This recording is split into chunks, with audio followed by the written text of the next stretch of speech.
The 10,003rd meeting of the Security Council is called to order.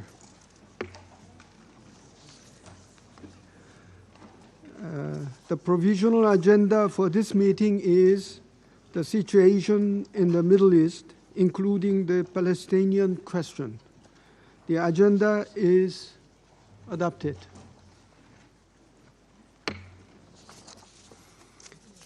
I would like to warmly welcome the Secretary General, distinguished President, ministers, and other high-level representatives present in the Security Council chamber. Your presence today underscores the importance of the subject matter under discussion. In accordance with Rule 37 of the Council's Provisional Rules of Procedure, I invite the representatives of Egypt, Kuwait, Norway, Qatar, Saudi Arabia, and Turkey to participate in this meeting. It is so decided.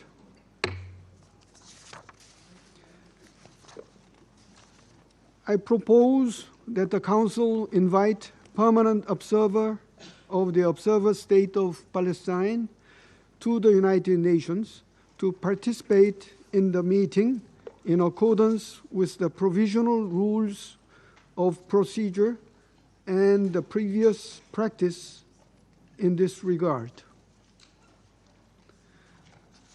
There being no objection, it is so decided. In accordance with the Rule 39 of the Council's Provisional Rules of Procedure, I invite the following to participate in this meeting: His Excellency Mr. Ahmed Abul Hayt, Secretary General of the League of Arab States, and Her Excellency Ms. Kaya Kallas, High Representative of the European Union for Foreign Affairs and Security Policy, and Vice President of the European Commission. It is so decided.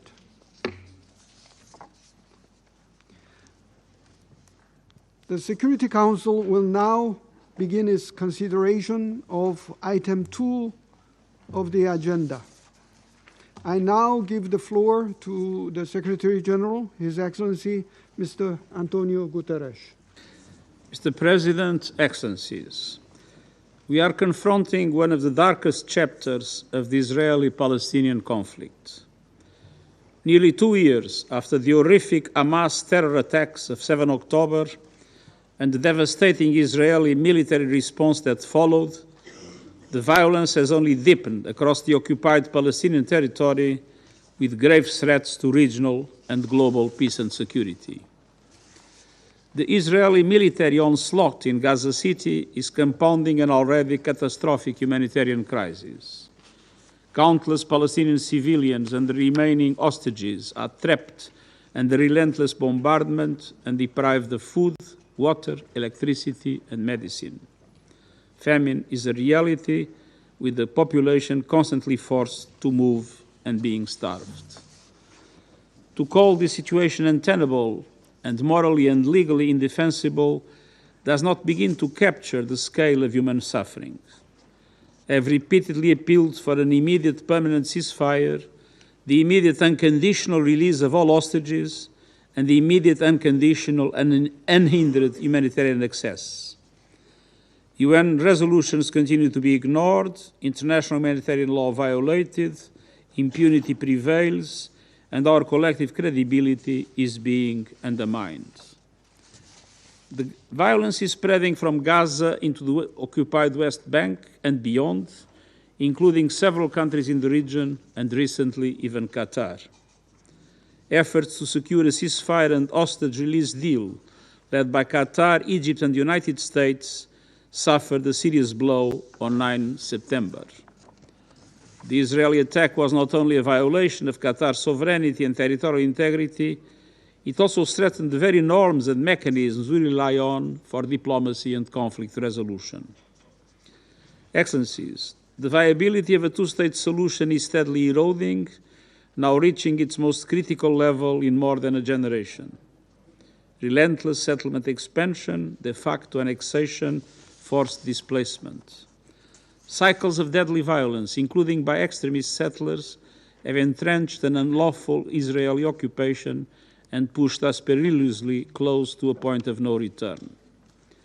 Israel's recent approval of settlement construction in the E1 area is especially alarming. If implemented, it would sever the occupied West Bank, it would sever the occupied West Bank, destroying the territorial contiguity of a Palestinian state. Israeli settlements are not just a political issue, they are a flagrant violation of international law. At the same time, the Palestinian Authority is facing an existential crisis. Fiscal, political, and institutional pressures are undermining its ability to function.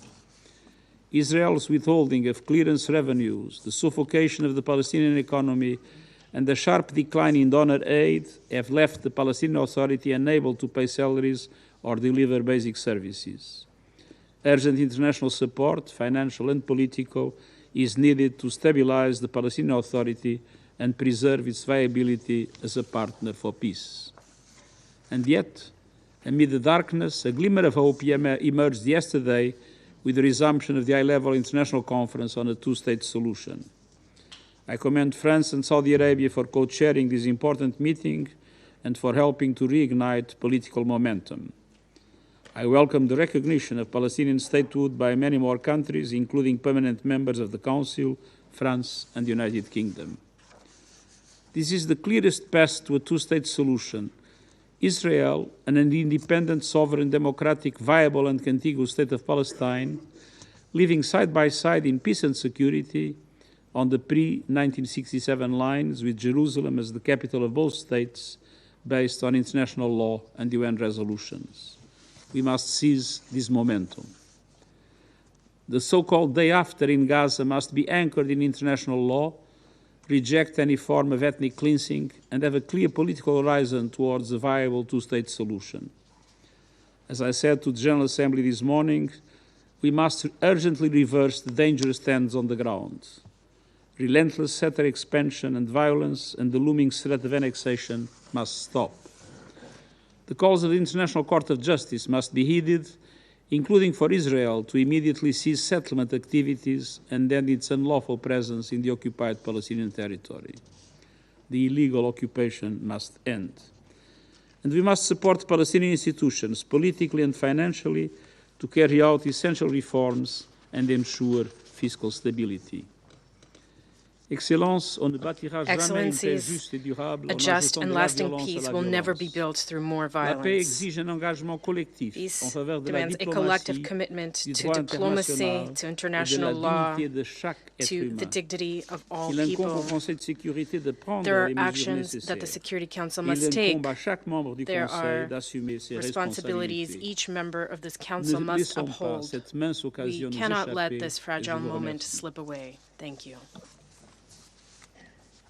I thank the Secretary General for his briefing. I shall now make a statement in my capacity as Minister of Foreign Affairs of the Republic of Korea. I thank again the Secretary General for his briefing. It is yet another stark reminder that the situation in Gaza stands as one of the gravest challenges to international peace and security. The immense scale of human suffering and the implications for regional stability demand our urgent and united attention. This is not an abstract challenge, but measured in lives lost every day. Nearly 2 years have passed since Hamas terrorist attacks on October 7, 2023. In that time, more than 64,000 people have been killed. The humanitarian crisis worsens each day, with people in Gaza, particularly women, children, and other vulnerable groups facing constant threats to their lives and safety. Equally troubling is the famine now unfolding in Gaza. According to the recent IPC report, more than 500,000 people are already facing famine. The crisis is projected to spread to Deir al-Balah and Khan Yunis in the coming weeks. We must prevent any further devastation for civilians already in desperate conditions. Safe, sustained, and unimpeded humanitarian access must be guaranteed without any further delay. We call for the immediate lifting of all restrictions on the entry and distribution of humanitarian assistance. Excellencies, the Republic of Korea is deeply alarmed by Israel's ground operation to seize control of Gaza City, which risks further exacerbating an already catastrophic humanitarian crisis. We are also gravely concerned that its decision to resume construction in the E1 settlement area would threaten to isolate Palestinian communities in the area. Given the dire situation, upholding international law, in particular international humanitarian law, is imperative. These rules are not aspirational ideals, but binding obligations designed to safeguard human dignity, even in the darkest moments of conflict. We urge all parties to comply fully with these principles. In this difficult context, the Republic of Korea remains gravely concerned about Israel's recent attack in Qatari territory. This act is unacceptable. It not only violates the territorial sovereignty of the state of Qatar, one of the key mediating countries, but also jeopardizes ongoing negotiations to achieve an immediate ceasefire and secure the release of all hostages held by Hamas. We reaffirm our full support for the tireless mediation efforts of the United States, Qatar, and Egypt. We commend the unwavering commitment of Qatar's diplomatic mediation, which remains indispensable to ending the cycle of violence and creating a pathway toward stability. The Republic of Korea also reiterates its steadfast call for an immediate ceasefire and the unconditional release of all hostages. Securing their freedom, together with establishing a permanent and fully respected ceasefire, are indispensable steps towards a just and lasting peace. Excellencies, the Republic of Korea deeply understands the Palestinian people's aspiration to establish their own state. We believe that the two-state solution is the only viable pathway to resolve the Israel-Palestinian issue and to build lasting peace. The Korean government will continue to play its due role in the international community's growing efforts to build peace and stability in the region based on the two-state solution. Taking all considerations into account, Korea is committed to recognizing Palestinian statehood at a time when it would be genuinely conducive to realizing the two-state solution. As we deliberate today, let us not lose sight of our common goal, a Middle East where peoples of all walks of life can coexist in peace, security, and prosperity. Korea stands ready to contribute to alleviating civilian suffering, upholding the principles of international law, and helping to lay the firm foundations of a just and enduring peace for all. I now resume my functions as the President of the Council. I now give the floor to His Excellency, Mr. Mohammed Ishaq Dar, Deputy Prime Minister and Minister of Foreign Affairs of the Islamic Republic of Pakistan. Thank you, Mr. President. At the outset, I wish to express my gratitude to you, Mr. President, for convening this meeting. I welcome the participation of all distinguished ministers joining this important discussion today. I also thank Secretary General for his valuable briefing and thoughtful remarks. The Secretary General's voice has always been of wisdom and compassion in Palestine and beyond. To promote peace and alleviate human sufferings, we salute this dedication and devotion, Mr. Secretary General. Mr. President, we meet today in the shadow of a profound and deeply troubling tragedy. The Palestinian people are enduring unimaginable suffering, an unbearable daily toll of human lives, the destruction of homes and neighborhoods, and the obliteration of essential infrastructure. Hospitals, schools, and markets lie in ruins. Roads and utilities have been shattered. The very fabric of society has torn apart. Over 64,000 lives have been lost, and over 100,000 have been injured. These are not mere statistics.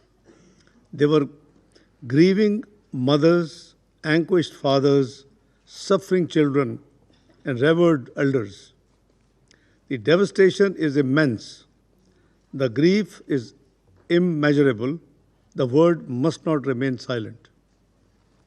The humanitarian situation in Gaza has reached catastrophic proportions. Starvation grips the population, and famine has taken hold. According to the latest Integrated Food Security Phase Classification (IPC) analysis, famine is now a reality in Gaza City, putting over 500,000 people at grave risk. In Khan Yunis and Deir al-Bala, famine looms imminently, threatening countless more lives. The ongoing military operations in Gaza City inflict a relentless toll. Dozens of Palestinians are killed each day, entire families displaced, and communities torn apart. Already, 300,000 people have been uprooted, and nearly 1 million face imminent displacement. The roar of fighter jets, the plumes of smoke from tank fire, and the collapse of buildings. What must this relentless violence mean for women, children, and the most vulnerable? And what of the hostages caught in the crossfire, whose lives hang in the balance? Mr. President, in the West Bank, illegal settlement expansion continues unabated. The latest E1 plan is grave violation of international law and relevant UN resolutions, as well as a stark manifestation of settler colonialism in the 21st century, a blow to the two-state solution. Mr. President, the time for action is upon us. Pakistan calls for the following urgent and concrete measures. 1. An immediate, unconditional, and permanent ceasefire to halt the bloodshed and prevent further loss of lives. 2.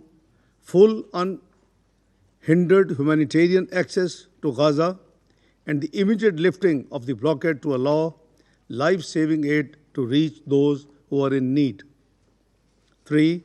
A categoric end to any forced displacement of Palestinians from their lands, while upholding the right of return for refugees in accordance with the international law and establishing an international protection mechanism.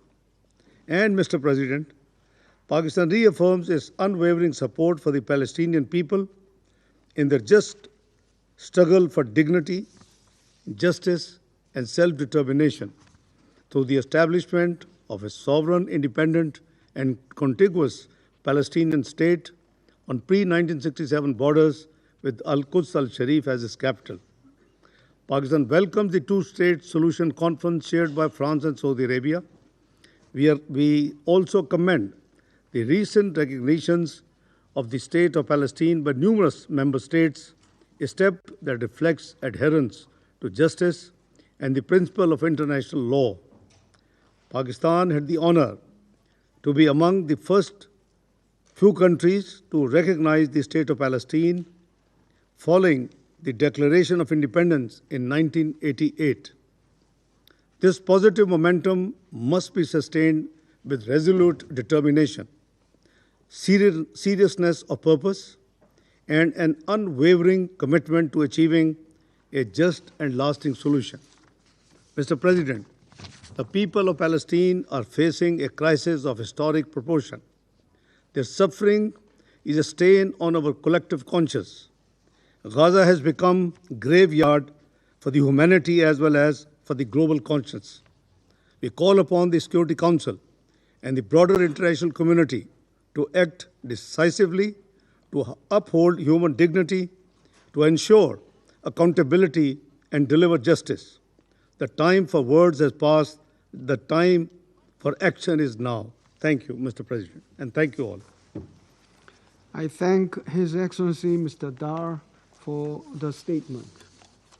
I now give the floor to Her Excellency Ms. Tanya Fayon, Deputy Prime Minister and Minister for Foreign Affairs of the Republic of Slovenia. President, and I thank the Secretary General for his briefing and his personal commitment to this issue.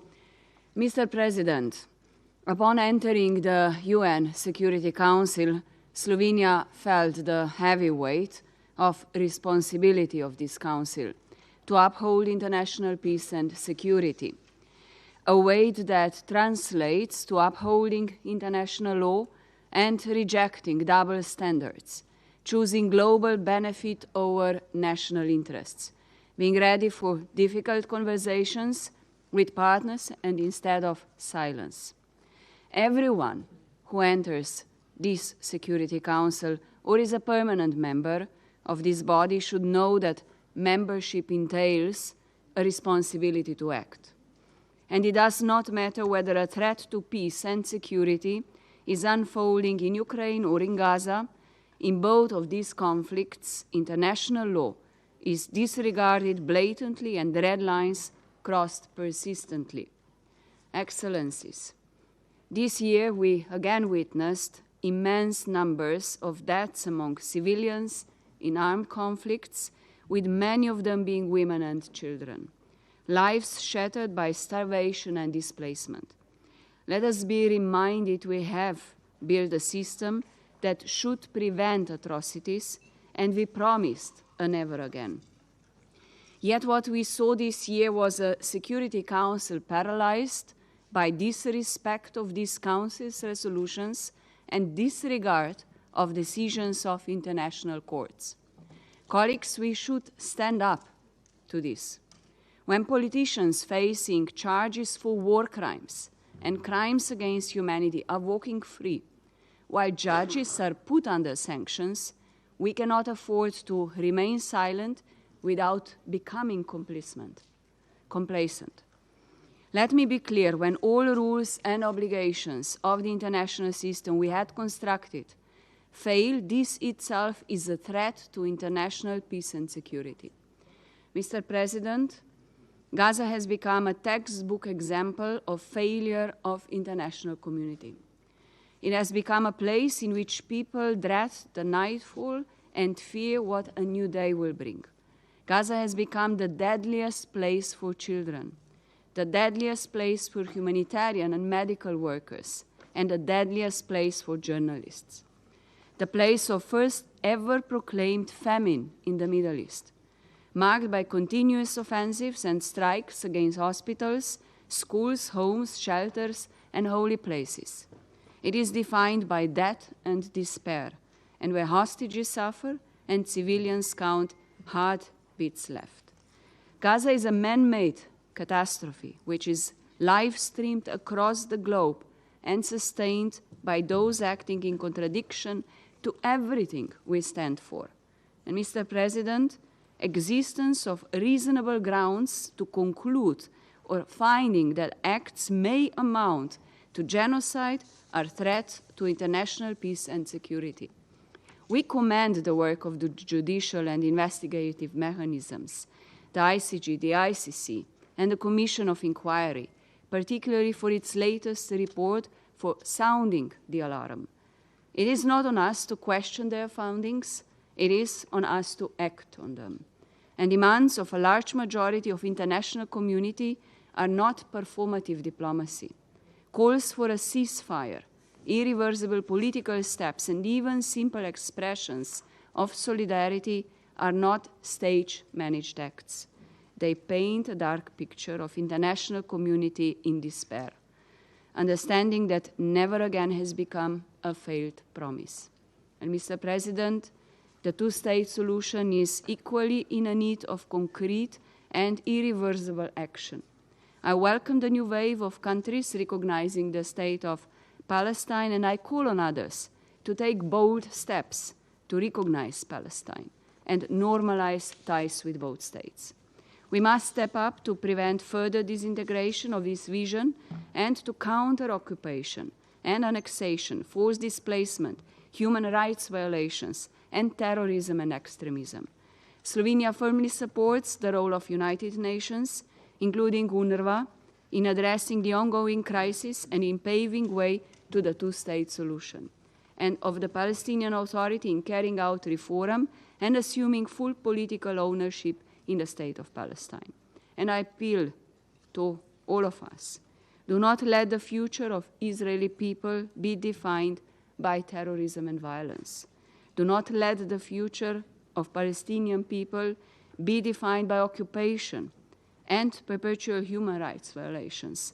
And I appeal to you, do not let our collective future to be defined by the stain of the Gaza genocide. Act now. There is no bigger threat to international peace and security than a cycle of violence perpetrated by continuous fear, everlasting hate, and uncertain future. The stories of children starved to death, a threat of a population displaced, and a territory in fear should be all we need for us to understand that the time for the immediate, permanent, and unconditional ceasefire is now. Thank you. I thank Her Excellency Ms. Fayon for her statement. I now give the floor to His Excellency Mr. Ahmed Attaf, Minister of State, Minister of Foreign Affairs, National Community Abroad, and African Affairs of Algeria. أشكركم السيد الرئيس. Thank you, Mr. President, على تنظيم هذه الجلسة for organizing this session تجاوبا مع الطلب الذي تقدمت به and for مجموعة الدول الإسلامية to the request of the group of Islamic states كما in the أشكر Council. الأمين العام I also thank His Excellency, the Secretary General, Mr. Antonio Guterres, for his valuable briefing covering the recent developments in the Middle East. This region has become synonym to destruction and devastation, a synonym to injustice and oppression, a synonym to criminality in its harshest forms and manifestations. How can it not be so while this region has known all these horrors that no other region has known for successive generations? Without any exaggeration and without any qualifications, the situation there is self-telling, whether be it regarding the Palestinian cause, particularly, or the regional landscape in the Middle East in general. On the Palestinian level, we cannot deny anymore that Gaza, and for more than 2 years, have been witnessing a full-fledged genocidal war. This has been confirmed by the UN Commission of Inquiry. And there is no doubt today that famine is indeed occurring in Gaza after our organization has confirmed famine in Gaza officially.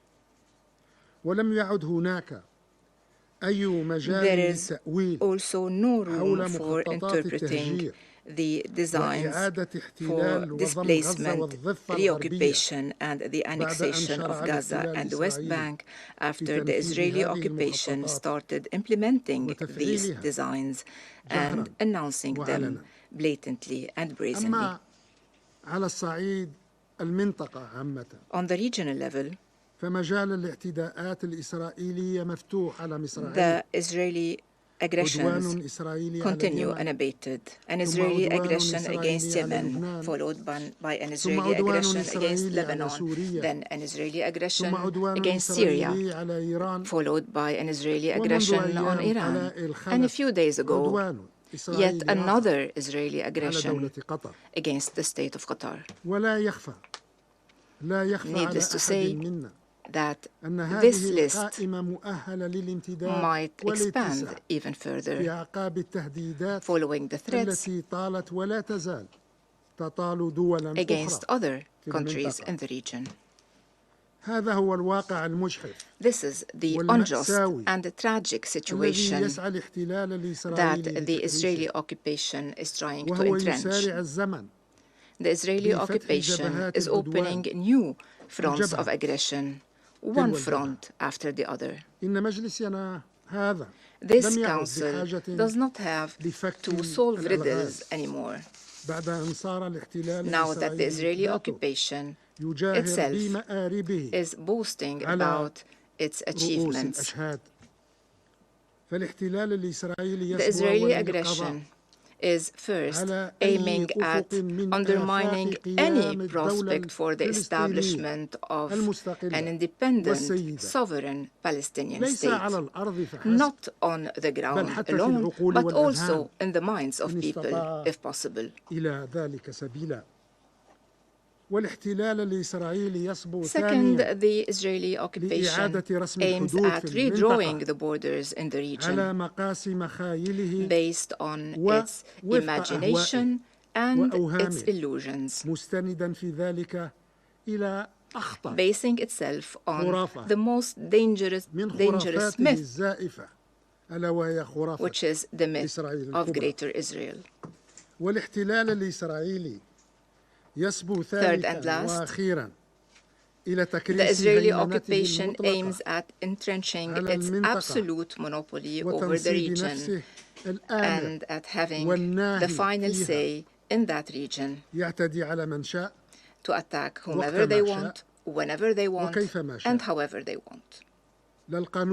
They give no regard to international law, nor to the UN Charter, and not even to the merest rules and customs related to civilized coexistence. Beyond all that, the Israeli occupation dares to promote their lies.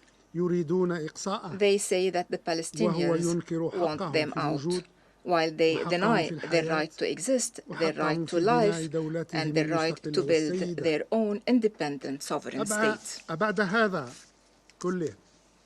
The Israeli occupation dares to promote their propaganda, claiming that they are alone, surrounded by enemies who want to destroy them, while they have been acting arrogantly against all the countries of the region.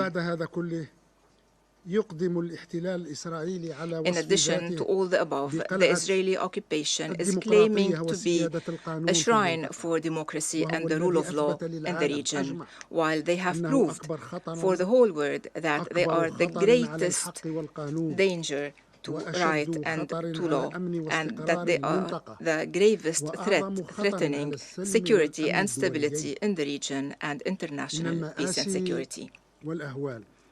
The tragedies and horrors that the Middle East is facing today require us to reconsider peace and security in the region and to approach them differently from a more comprehensive perspective that accepts no fragmentation.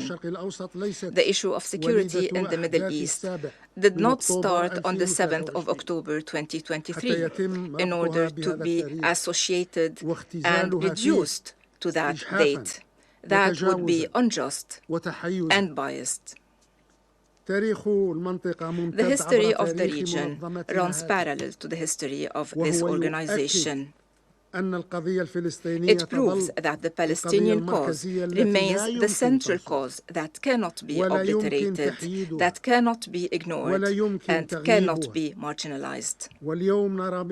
Today, we see for ourselves how attempts at liquidating this cause only added to its legitimacy and made it the most just cause on the planet. The history of the region is carved into the resolution of this council. This history proves that there is no alternative to the two-state solution and to the establishment of the state of Palestine along the borders of 1967 with Al-Quds al-Sharif as its capital. This is the just, lasting, and final settlement of the Israeli-Palestinian crisis or conflict. Today, we also see for ourselves how the designs to obliterate this state only made it more resolute through the diplomatic recognitions. Algeria welcomes these recognitions and calls for strengthening them in order to grant the Palestinian state full membership in our organization.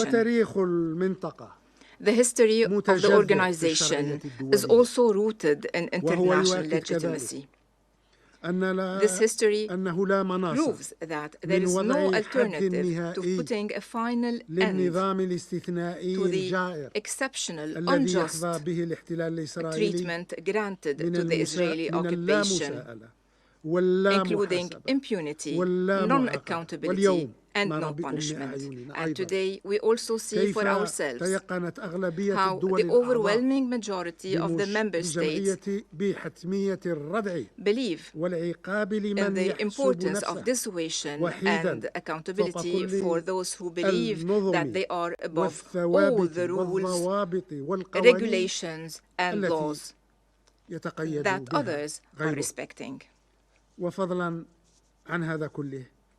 Furthermore, the history of the region also shows that security and stability in the Middle East will not be achieved if our Council does not shoulder its responsibilities. The fate of the Palestinian cause and the fate of the Palestinian people, the fate of all the countries and peoples of the region, All these fates depend on the will of this Council and on the Council's ability to impose the respect of its resolution, to impose the respect of international legitimacy, and its ability to dissuade all violations and to end impunity. Thank you, Mr. President. I thank His Excellency Mr. Attaf for the statement. I now give the floor to His Excellency Mr. Musa Timothy Kaba, Minister for Foreign Affairs and International Cooperation of Sierra Leone. Mr. President, I thank His Excellency Cho Hyun, Minister of Foreign Affairs of the Republic of Korea, for convening this meeting at the request of Algeria, Guyana, Somalia, Pakistan, and Sierra Leone. I also thank the Secretary General, Antonio Guterres, for his important briefing. My delegation commends the principled leadership of the UN Secretary General and the work of the UN teams in the field.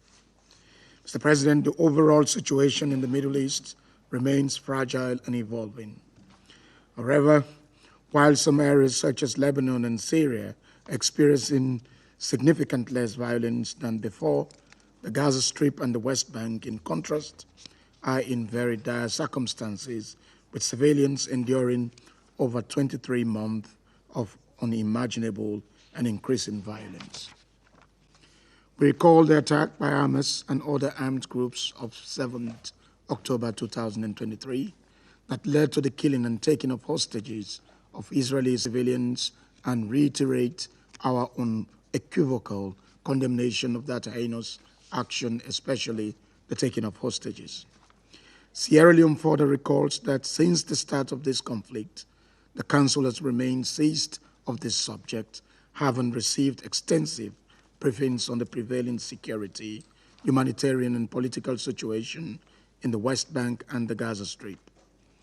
We regret that effort by this Council and the mediators to secure a deal that allows for the cessation of hostilities have been met with challenges. In this regard, we have concluded, along with other member states, that the Israeli-Palestinian conflict can only be resolved by peaceful means and that the military option is not viable. The atrocities committed on and since the attacks of 7th October 2023 highlight the urgency of finding a comprehensive and lasting solution to this long-standing conflict. Sierra Leone remains dedicated to supporting international efforts toward a political, just, and comprehensive settlement that ends the occupation, stops settlement expansion, and addresses extremism and terrorism. Sierra Leone is gravely concerned that the continuation of this war deepens despair among civilians in the Gaza Strip and the hostages held by Hamas. With intensified hostilities, significant loss of life, destruction of critical civilian infrastructure, blockades, and evacuation orders, the civilians in the Gaza Strip, including women and children, have borne the brunt of this war. The current status quo is unacceptable, as it is unbearable for the civilians with no seeming hope of survival. This is a blatant violation of the United Nations Charter, the provisions of international humanitarian law, and Security Council resolutions. Guided by the UN Charter, international law, and the rule of law, we emphasize the following key points. First, a complete cessation of hostilities in the Gaza Strip and the West Bank, and an irreversible political process leading to a permanent ceasefire. The parties to the conflict must recommit to ongoing peace efforts and take concrete steps that will prevent further atrocities. We acknowledge and commend the efforts of the mediators, Egypt and Qatar, and the United States to achieve this end. Second, the immediate and unconditional release of all hostages, including Israeli civilians held by Hamas and Palestinian detainees held without due process. The immediate and unconditional lifting of the aid restrictions and restoration of full and unhindered humanitarian access. We emphasize the role of the United Nations and its partners, including UNRWA, to achieve this end. Third, Sierra Leone reaffirms its unwavering support for the two-state solution based on relevant General Assembly and Security Council resolutions, including Resolution 1812 of 1947, and consistent with Article 4, Sub 1 of the United Nations Charter.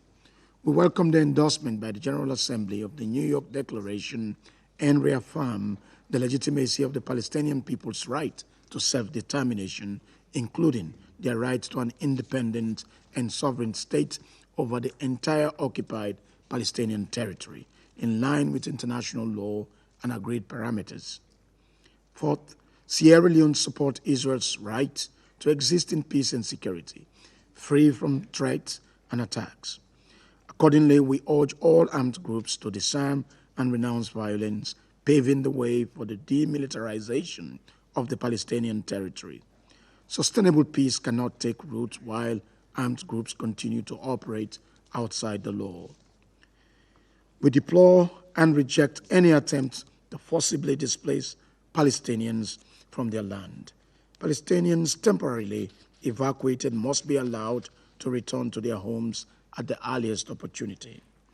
Finally, Mr. President, we emphasize the need for the Palestinian Authority to be fully empowered and supported politically, financially, and administratively to enable it continue implementing its credible reform agenda.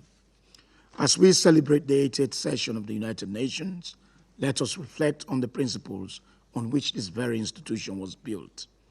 Among its core values is to promote peace, justice, and the dignity of all persons.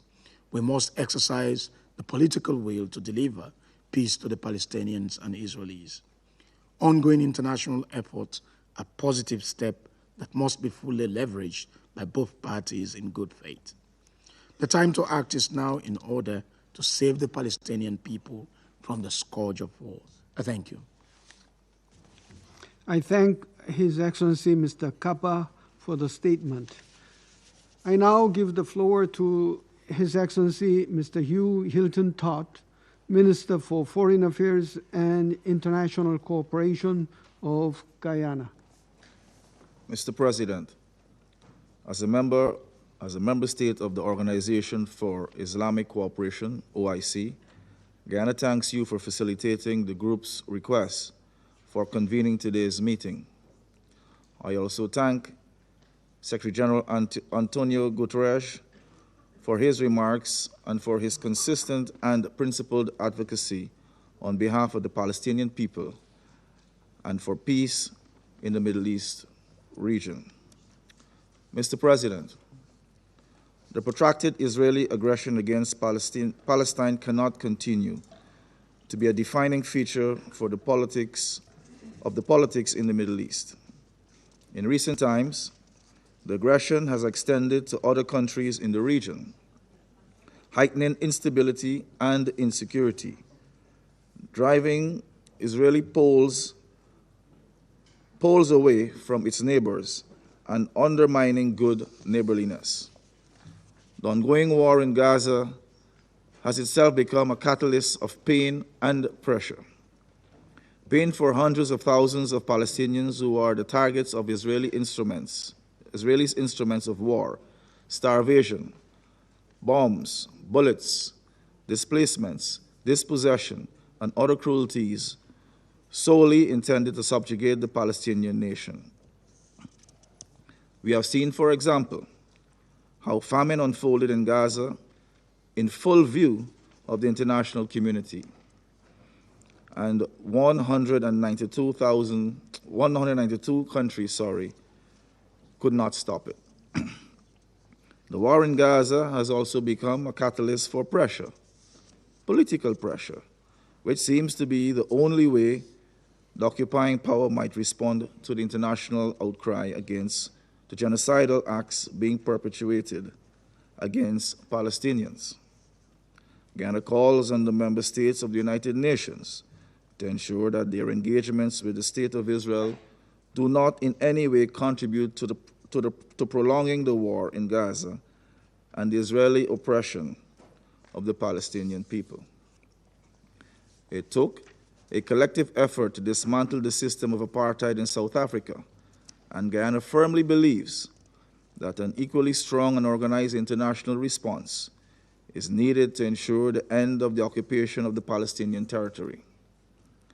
I must underscore the importance of recognition of the state of Palestine by all UN member states as a pivotal part of forcing an end to the Israeli occupation.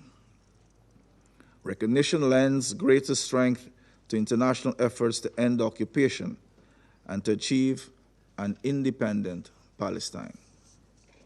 On the question of the occupation, Mr. President, allow me to recall that more than 1 year ago, the International Court of Justice issued its advisory opinion confirming that Israel's prolonged occupation of the Palestinian territory is illegal under international law and must be brought to an end.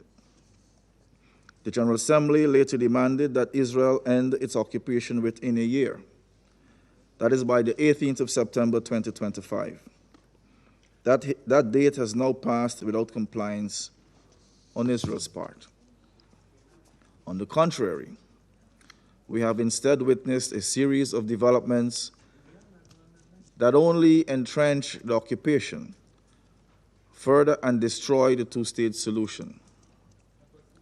Guyana calls on Israel to respect the Charter of the United Nations, to abide by the relevant resolutions of the General Assembly, the Security Council, and other organs of the United Nations, to cease its contempt of international law, and to commit to true peace in the Middle East. Mr. President, the occupation of the Palestinian territory and the attendant ills is a historic tragedy of proportions that should shock the human conscience across the globe.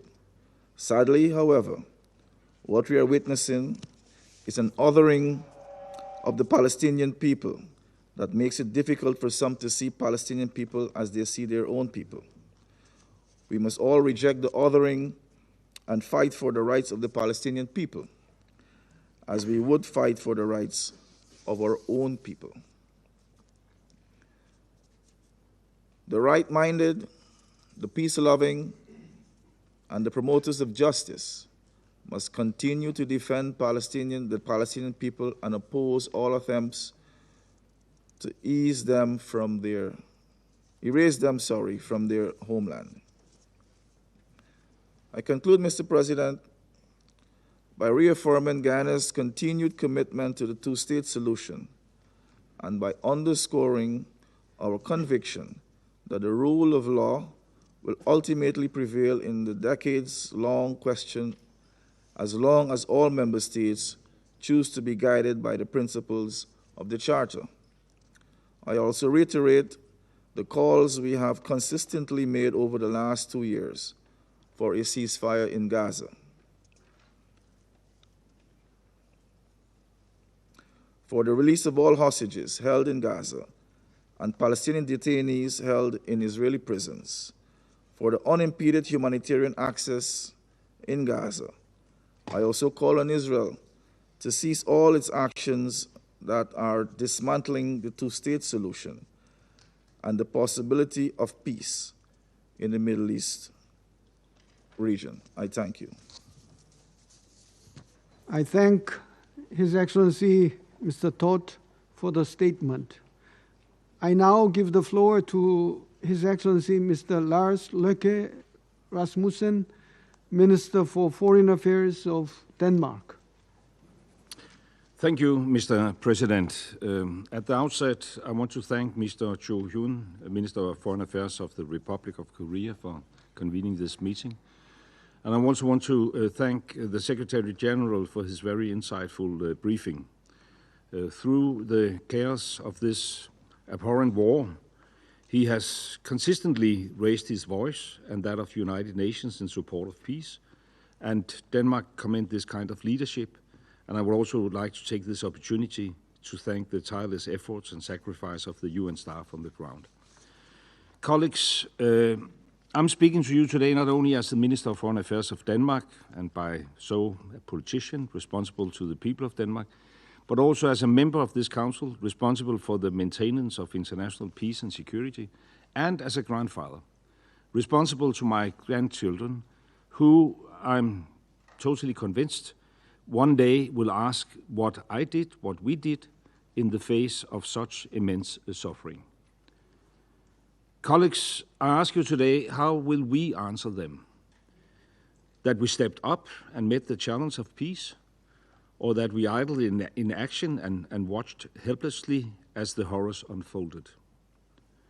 Mr. President, nearly 2 years have passed since the war in Gaza began.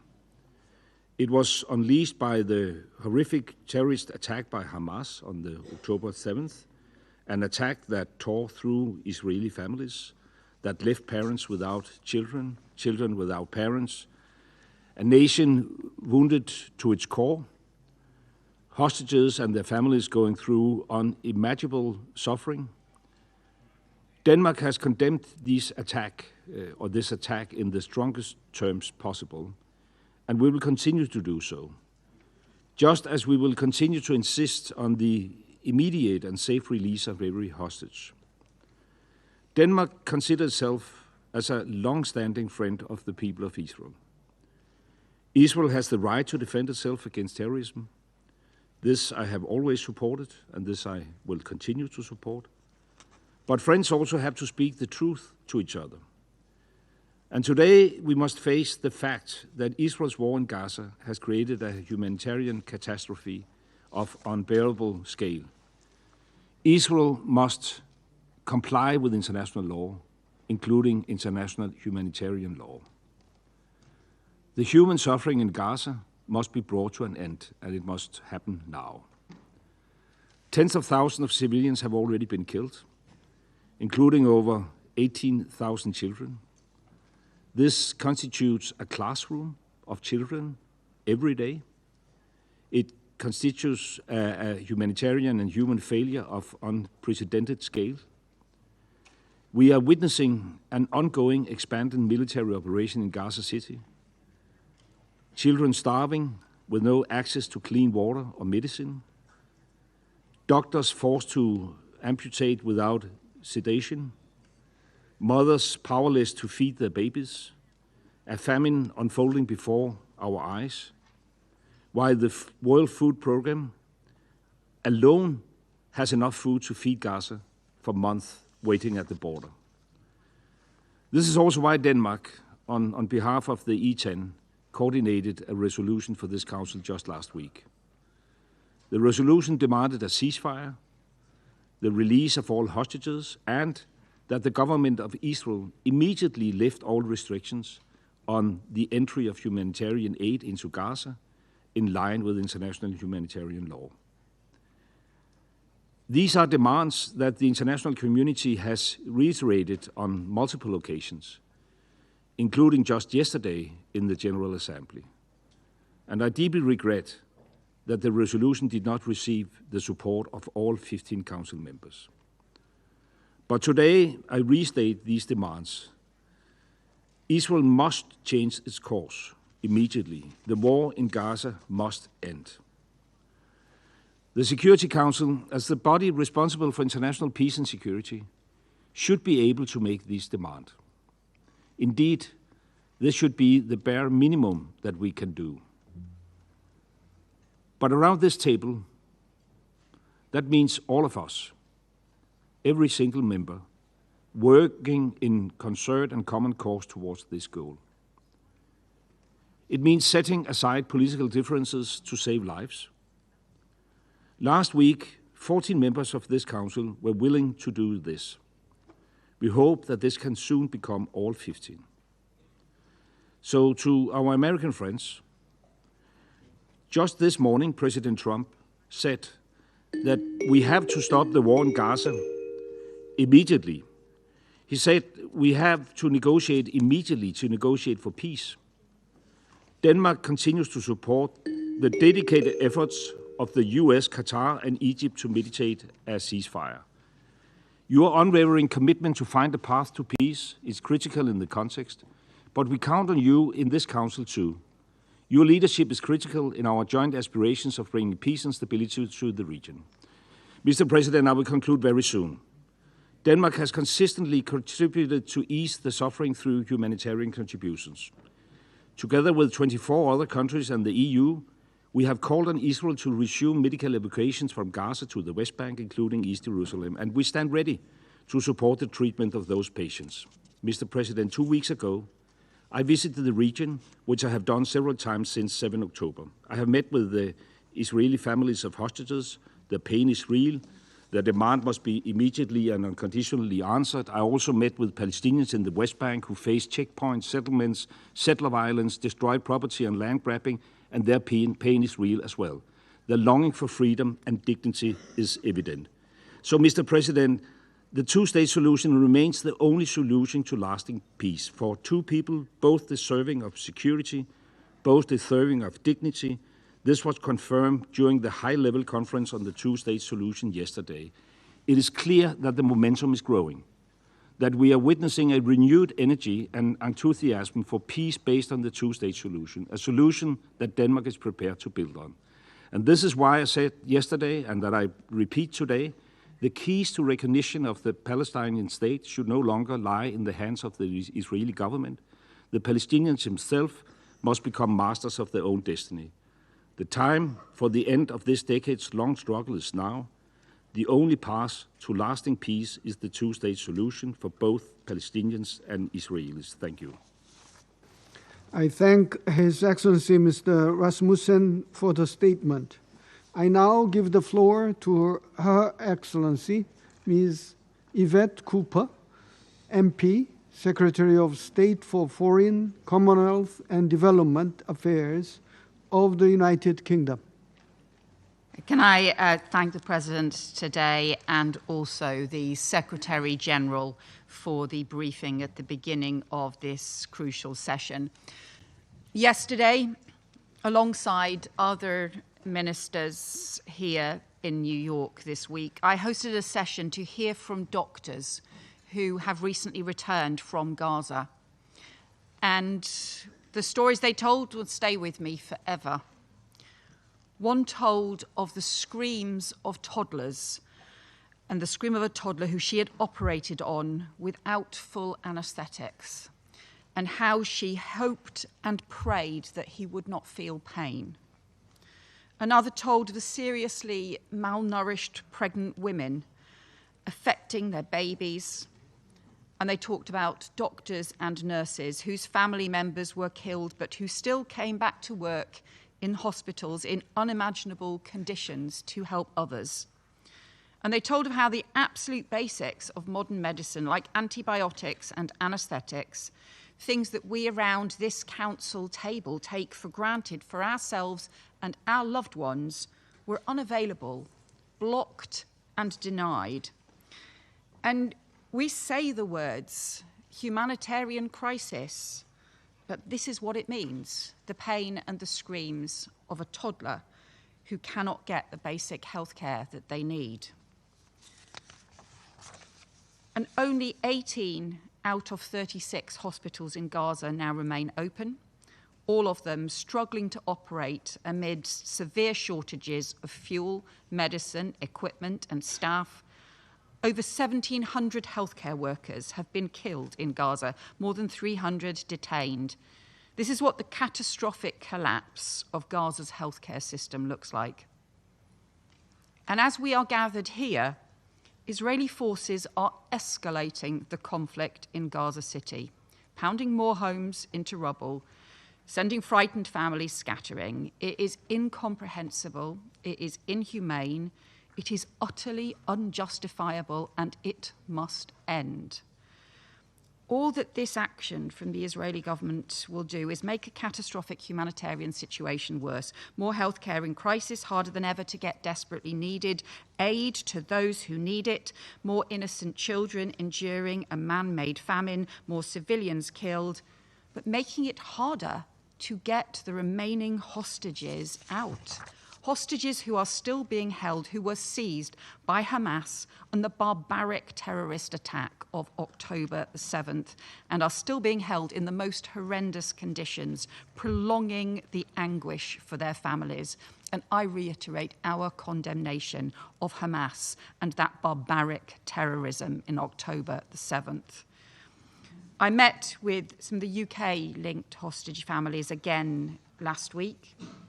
Their ask of all of us is to keep the hostages at the forefront of our minds, to do everything we can to give their loved ones the chance of coming home and to achieve a ceasefire that gives them the chance to do that. And that must be our task. We know what needs to be done. We need a ceasefire now. We need the release of all the hostages. We need the immediate restoration of aid and support for medical care, and we need a broader framework for the lasting peace. And I welcome and support mediation efforts being made by the United States, Qatar, and Egypt to seek an end to conflict and to seek peace.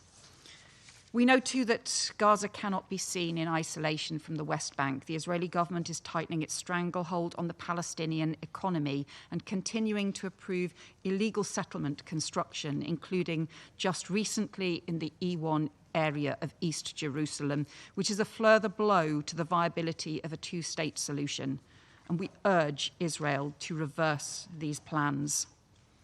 After 2 years of bloodshed, I believe the world is united in wanting this awful war to end, united in wanting all the hostages released, united in rejection of any role for Hamas in the future of Gaza or the future of a Palestinian state, united in wanting Israel to unblock aid and end the humanitarian catastrophe, and united in wanting a better and more peaceful future for the region, with the reconstruction of Gaza, the dignity for its people, and a new era of relations to support their collective security. And that future must be based on a two-state solution. The UK's historic recognition of the state of Palestine this week is part of our commitment to peace, part of acting to protect the viability of the two-state solution as the only path to a just and lasting peace and to security for Palestinians and Israelis alike, part of rejecting extremist ideas on all sides, which involve too often fantasies of the destruction of the state of Israel or expulsion of the Palestinian population. We reject both of those, and part of our wider effort to work with partners on a long-term peace, not just to halt the immediate crisis, but to advance a pragmatic plan for what comes next. None of this can happen without an immediate ceasefire, and that is where all of this has to start. One of the doctors yesterday described the impact on children of growing up in trauma and devastation. And those will be the consequences on generations to come if we do not act now. We owe it to all of those children growing up in Gaza, across Palestine, across Israel. We owe it to all of them to build a better future. The time for peace is now. Thank you. I thank Her Excellency Ms. Cooper for the statement. I now give the floor to His Excellency Mr. Georgios Gerapatritis, Minister for Foreign Affairs of the Hellenic Republic. Thank you, Mr. President. I would like to thank you personally for convening this important meeting today at a very critical moment for the Middle East. Distinguished colleagues, what we have been witnessing in the Gaza Strip, words fail to describe. The humanitarian catastrophe is ongoing. For almost 2 years, the civilian population has endured conditions that are unsustainable and deeply concerning. No one should be compelled to live under such circumstances. The expansion of military operations in the city of Gaza has led to further displacement and risks, worsening an already dire humanitarian crisis. This reality endangers civilian lives. Any further escalation in Gaza, which worsens the already dramatic situation for civilians, must be avoided. The plight of children underscores the urgent need to guarantee safe, unhindered, and sustained humanitarian access at scale to all parts of Gaza, in full respect of international law and international humanitarian law. Mr. President, Greece is actively engaged in all efforts to alleviate the suffering of the people in Gaza. We have consistently provided humanitarian assistance. We have already welcomed injured children from Gaza for treatment in Greek hospitals. On another strand of effort, we voted in favor of every draft resolution that would address the crisis in Gaza, the latest demanding the lifting of all restrictions on humanitarian aid. And this past May, I stood alongside the representatives of 80 UN members here in New York, reaffirming the significance of protecting civilians in armed conflicts. Humanitarian access is crucial to alleviating the suffering of the Palestinian population. Safe access to food, water, shelter, clothing, and medicines throughout the territory must be guaranteed, and international humanitarian law must be respected. Initiatives to expand deliveries in Gaza by land, air, or sea must be further strengthened. At the same time, hostages continue to suffer horribly at the hands of Hamas.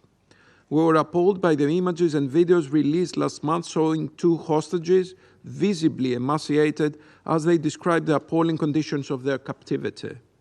We reiterate our call for unconditional release of all remaining hostages. Mr. President, we recall that this Council has rightly addressed the recent strikes in Doha earlier this month, which are even more concerning given Qatar's crucial role in hosting and mediating negotiations for a ceasefire between Israel and Hamas alongside the United States and Egypt. We continue to believe that diplomacy remains the most effective tool even in the most difficult circumstances. Greece has unwaveringly supported the negotiation efforts and will continue to do so. And we urge all parties to rise up to the gravity of the situation, return to the negotiating table as soon as possible, and be guided by international law. Mr. President, recent settlement expansion in the West Bank and settler violence further impair the prospects for peace. We express our profound concern over announcements on the construction of additional settlements in the E1 area of West Bank. Such plans, were they to be realized, would further undermine the prospects of a 2-state solution. The escalation of settler violence, including against Christian communities, is a cause for grave alarm as well. It needs to stop now. Mr. President, however remote or difficult the prospect may seem today, the 2-state solution remains the only viable path forward. We need to provide the Palestinian people with a credible prospect of hope for the future. This is an indispensable condition for peace, stability, and security in the region, including the long-term security of Israel. We appreciate in this vein the leadership demonstrated by France and Saudi Arabia in co-chairing the 2-state solution conference. We stand by all international initiatives, including the relevant global alliance and the Arab plan, towards realizing this vision. We will continue to contribute to every effort that revives the political process towards a 2-state solution, a political process which we firmly believe must lead to the establishment of a sovereign Palestinian state through a revitalized and comprehensive approach, and which is essential for lasting peace and stability in the region. Against this backdrop, we see no role for Hamas, neither in governance nor in future discussions concerning the day after in Gaza. Therefore, Greece has repeatedly stressed that an empowered and reformed Palestinian Authority must play a central role in Gaza's future and remains the best partner for peace. The European Union has already stepped up, approving a 3-year package worth around 1.6 billion euros, crucial to preventing fiscal collapse and enabling the Palestinian Authority to fulfill its task. Mr. President, to Greece, the stability of the Middle East is not an abstract concern. It is an indispensable necessity. as a country of Eastern Mediterranean, at the crossroads of Europe, Asia, and Africa, developments in the region have a direct impact on our own security, prosperity, and stability, as well as on Europe as a whole. We are convinced that only through dialogue and the rule of international law, we can build a safer neighborhood, one where peoples can coexist in dignity and security. Thank you. I thank His Excellency Mr. Gera Petritis for the statement. I now give the floor to His Excellency Mr. Carlos Arturo Hoyos Boyd, Vice Minister for Foreign Affairs of Panama. Señor Presidente, President, Panama is grateful for the convening of this briefing at the request of the delegations of Algeria, Guyana, Pakistan, Sierra Leone, and Somalia.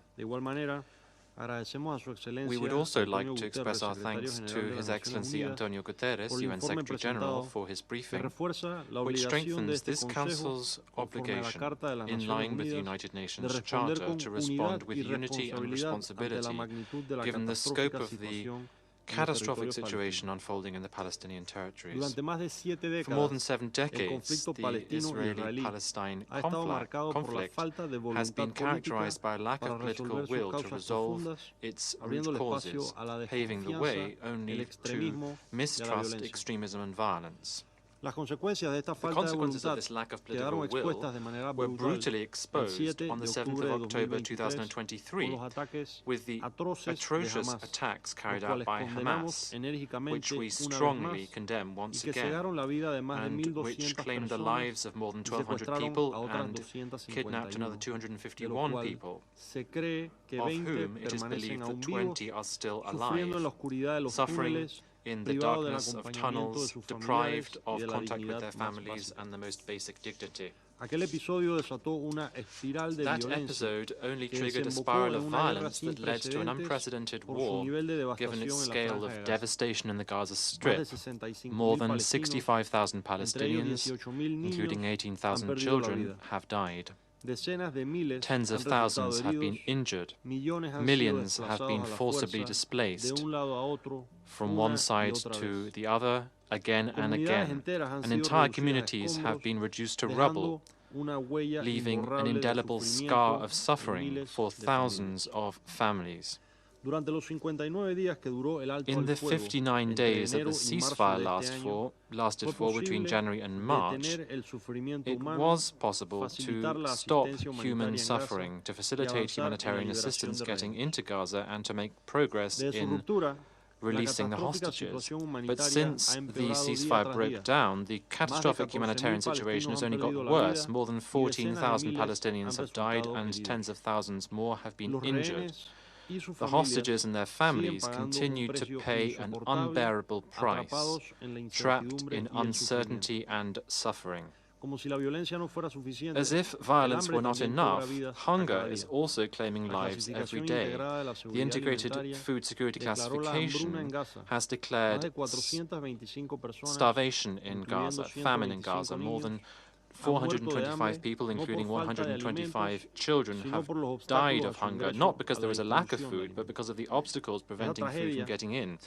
This tragedy has been exacerbated by the further development of the military operation in Gaza City, which is still inhabited by hundreds of thousands of people, and which has become the backdrop to intense bombing and land operations that have led to widespread displacement and dozens of deaths, including those of children. The devastation is also affecting essential services. Hospitals and health centers have been damaged, water supply systems, sanitation systems are collapsed, and there is extreme danger for those who are trying to save lives or tell the truth about what is happening.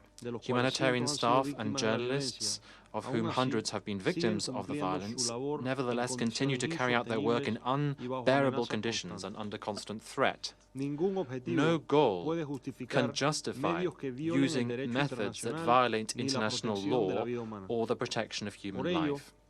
That is why Panama once again calls for an immediate, sustainable ceasefire. We also call for the immediate, dignified, unconditional release of all of the hostages and safe, sufficient, unhindered access for vital humanitarian aid to get into Gaza. These are the basic conditions of humanity that cannot be put off any longer. President, the crisis is not limited to Gaza either. In the West Bank, including East Jerusalem, violence has reached alarming levels. Land fragmentation, insecurity, and a lack of prospects are undermining the possibility of any sustainable political solution. This year alone, more than 186 Palestinians and 16 Israelis have lost their lives in incidents in this area as a result of the conflict intensifying. This is in addition to hundreds of people who have been injured and thousands of people affected by restrictions that are conditioning their everyday life. The military operations and widespread detentions have displaced entire families, including children and older persons, while further closures and obstacles are threatening to isolate communities and cut off access to schools, hospitals, and workplaces, which is making an already unsustainable situation even worse. In addition to this, the recent unacceptable incident in Qatar, which we unequivocally condemn, reiterates the need to put an end to this conflict before it escalates any further. President, Panama reiterates that there is no military solution to this conflict, only a serious, comprehensive and sustained political process based on international law and on the relevant resolutions of this Council, which allows Israelis and Palestinians to live in security and dignity within internationally recognized borders and with guaranteed rights and with verifiable guarantees for both. That is the only solution. That is the only possible way to put an end to decades of suffering and to pave the way to reconciliation. Thank you very much. I thank His Excellency Mr. Hoyos Boyd for the statement. I now give the floor to the representative of Somalia.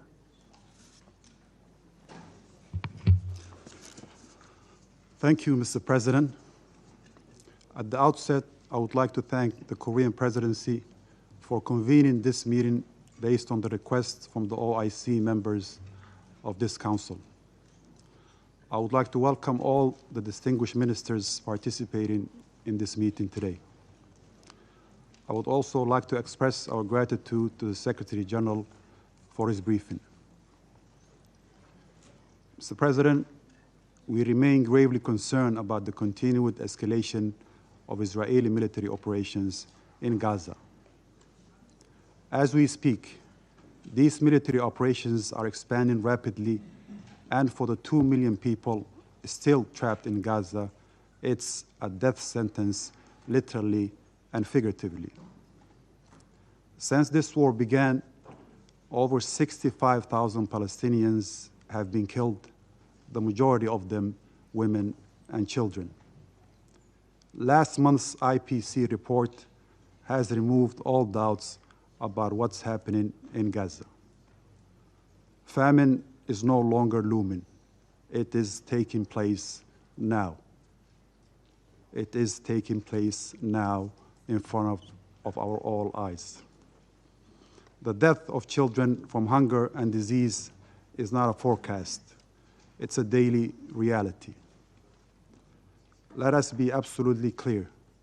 This is a man-made disaster created through siege, blockade, and systematic obstruction of humanitarian aid. The starvation of civilians as a method of warfare is prohibited, and the use of hunger as a collective punishment is a grave violation of international law. We must act with moral clarity. The International Court of Justice advisory opinion unequivocally reaffirmed the legal obligations of all states regarding the occupied Palestinian territory. These obligations are binding and they must be enforced. The blatant disregard for these binding decisions including the provisional measures issued in January and March of this year, is a direct challenge to the international legal order. In that regard, I would like to make the following points. First, we reiterate our call for an immediate, unconditional, and permanent ceasefire. It's clear that there is no military solution to this conflict. Somalia recognizes and supports the ongoing ceasefire efforts led by Qatar, the United States, and Egypt, and commends their unwavering commitment. The Israeli airstrikes on residential areas in Doha, the capital of Qatar, on September 9th mark a grave and perilous escalation. It's appalling that this military airstrike unfolded when negotiators were engaged in talks over a US-backed ceasefire proposal. We stress that mediators must not be targeted, but they should be protected to ensure a pathway to peace remains viable. Second, my delegation calls for the immediate and full restoration of humanitarian access for all UN agencies, including UNRWA, throughout Gaza. Israel, as the occupying power, bears the legal responsibility under international humanitarian law, including the Fourth Geneva Convention. Somalia reiterates its call for the immediate release of all arbitrary detainees to return to their families and loved ones. Third, we must revive a credible political track towards the recognition of the State of Palestine as full member of the United Nations, and stress the importance of the unification of Gaza and West Bank under a single Palestinian Authority. We call for international support for the reconstruction and development in the Palestinian territories, including Gaza. There's no doubt that addressing the root causes of the conflict begins with the end of the occupation and the establishment of a sovereign, independent state of Palestine with Al-Quds al-Sharif as its capital in accordance with relevant UN resolutions. In that regard, we welcome the resumption of the two-state solution conference co-chaired by France and Saudi Arabia. We commend the states who have recognized the state of Palestine and urge others to do so.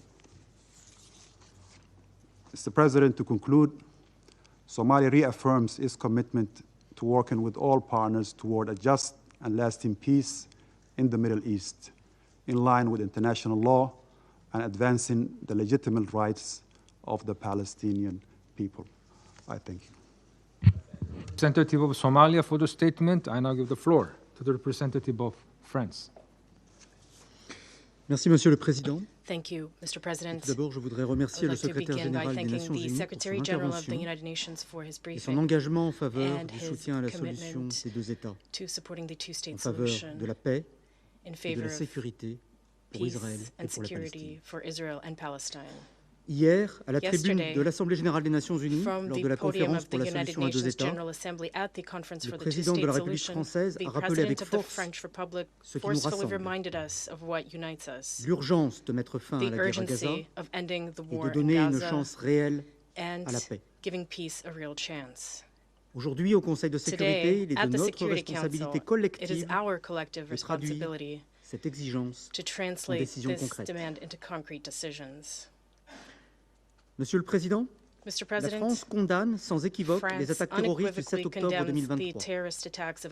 Rien ne peut justifier le recours au terrorisme. La France condamne de même les atteintes graves à tant de vies innocentes à Gaza. Des centaines de milliers d'êtres humains y sont plongés dans la faim, la peur et le deuil. La France rejette enfin les perspectives inacceptables de déplacement forcé de la population gazaouite. L'extension de l'offensive militaire israélienne à la ville de Gaza, depuis une semaine, ne fait qu'infliger des souffrances supplémentaires à la population de Gaza. Il nous appartient de construire une alternative réaliste, fidèle à nos valeurs et conforme au droit international. Alors que la famine continue de gagner du terrain dans la bande de Gaza, la France ne peut qu'être préoccupée que ce Conseil n'ait pas réussi à s'entendre jeudi dernier pour appeler à répondre à l'urgence humanitaire. Le message de la France est clair. Toutes les vies se valent. All et lives are equally valuable and all lives must be protected. La libération immédiate et inconditionnelle des otages encore détenus par le Hamas est une priorité. Cette exigence doit aller de pair avec un cessez-le-feu permanent à Gaza afin de mettre fin aux souffrances de la population à Gaza et permettre l'acheminement sûr, massif et sans entrave de l'aide humanitaire. Monsieur le Président, hier, le président de la République française a annoncé la reconnaissance par la France de l'État de Palestine. Ce geste traduit une conviction profonde. La sécurité d'Israël et la justice pour les Palestiniens sont consubstantielles. Elles ne peuvent être garanties que par la coexistence de deux États souverains et démocratiques, vivant côte à côte, en paix et en sécurité, avec Jérusalem pour capitale. Cette décision, partagée par de nombreux autres États, ouvre une voie politique qui nous appartient de consolider. Cette voie s'articule autour d'une feuille de route, celle de la déclaration de New York, que la France, avec l'Arabie saoudite et de nombreux partenaires, a soumis et fait adopter à l'Assemblée générale grâce au soutien de 142 General Assembly, thanks to the Cette support feuille of de route 142 repose sur deux states. étapes This roadmap is based on two essential La première, stages. The first, celle de l'urgence, the emergency vise à phase, obtenir la libération des is to otages, secure the release la of cessation des hostages, hostilités the et un accès cessation of humanitaire hostilities, massif. and large-scale Nous appelons toutes humanitarian les parties access. concernées à We call on reprendre au all plus parties vite et de bonne concerned foi to les resume négociations. negotiations as soon as possible Nous and in saluons good à ce faith. titre les efforts de In this médiation regard, we commend inlassables the du tireless Qatar, mediation de efforts l'Égypte of Qatar, et des Egypt, États-Unis. and the United States. La seconde étape est celle The de la second stabilisation et de la stage is reconstruction. stabilization and Une reconstruction. administration de transition A transitional excluant le administration Hamas excluding devra être Hamas mise en place must à be Gaza established sous in l'égide de Gaza l'autorité under the palestinienne auspices of the soutenue par Palestinian la communauté Authority, internationale. supported by the international Elle devra community. garantir la It must sécurité, ensure entreprendre le security, désarmement effectif du undertake Hamas the effective et disarmament of répondre aux besoins Hamas, urgents de la population. and address the urgent needs of the La population. France, avec ses partenaires européens, together with est its prête à European contribuer, partners, y stands compris ready par la to contribute, participation à une including mission through internationale de participation stabilisation in an international décidée par ce stabilization Conseil le mission moment venu. to be decided by this Council at the Ce appropriate time. processus exige This aussi une process gouvernance also palestinienne requires renouvelée et renewed réformée, and reformed mettant Palestinian pleinement en œuvre les governance, engagements pris. fully implementing the commitments Il made. suppose, de la part d'Israël, des It choix clairs en also faveur de la requires clear négociation et choices du from respect du droit Israel in international. favor of negotiation and L'Union respect for européenne, avec la international law. France, The conditionnera European sa Union, coopération along with future France, will à ces condition its engagements. future cooperation on these commitments. Monsieur le Président, Mr. President, l'alternative est simple. the alternative is Soit nous simple. préservons la possibilité Either de we deux États. preserve the possibility of two Et avec states, cette possibilité, and with la paix. it, peace, Soit or nous laissons s'installer un conflit we permanent allow a aux permanent conséquences conflict to take désastreuses hold pour la région with et disastrous bien au-delà. consequences for the region and beyond. La France appelle ce Conseil à agir France avec la calls on this détermination council et to le sens des act with the responsabilités qui lui incombent. determination and sense of L'histoire responsibility that is jugera incumbent notre upon capacité à it. saisir ce moment. History Je vous will remercie. judge our ability to seize this moment. Thank you. I thank the representative of France for the statement. I now give the floor to the representative of the United States. Thank you, Mr. President. I find it, and we find it deeply regrettable that council members have opted to convene this high-level UN Security Council briefing on Gaza on Rosh Hashanah, the Jewish New Year, knowing full well that that decision excludes Israel. And frankly, colleagues, it's a testament to how this council has prioritized a lot of performance over serious efforts to actually advance peace. Serious efforts that President Trump, Secretary Rubio, his team, and partners like Egypt and Qatar are engaged in right now as we speak, to end this horrific war. There have been over 80 council meetings on this issue since October 7th. The main outcome of these meetings, unfortunately, has been to embolden Hamas, to undermine and disrupt negotiations, that are aimed at freeing all of the hostages and ending the war and ending the suffering that we all want to end. Unspoken today, in the last 2 weeks alone, Israel has suffered 2 terrorist attacks in Jerusalem on September 8th and at the Allenby border crossing on September 18th. We condemn these attacks. We offer condolences to the families of those killed. We call upon other countries to join us in a clear and explicit condemnation of this violence by Hamas and its ideological allies. And extremists like the terrorists who killed 2 IDF soldiers on September 18th have shown their utter contempt for the people of Gaza. Hamas has shown its utter contempt for the people of Gaza. They struck the very border crossing through which nearly half of all aid delivered to Gaza between May and September of this year has passed. Let me say again, Hamas struck the border crossing through which half of all aid through the better part of this year has passed. No country here would willingly allow terrorists like this to threaten its people. Israel should not be expected to be any different.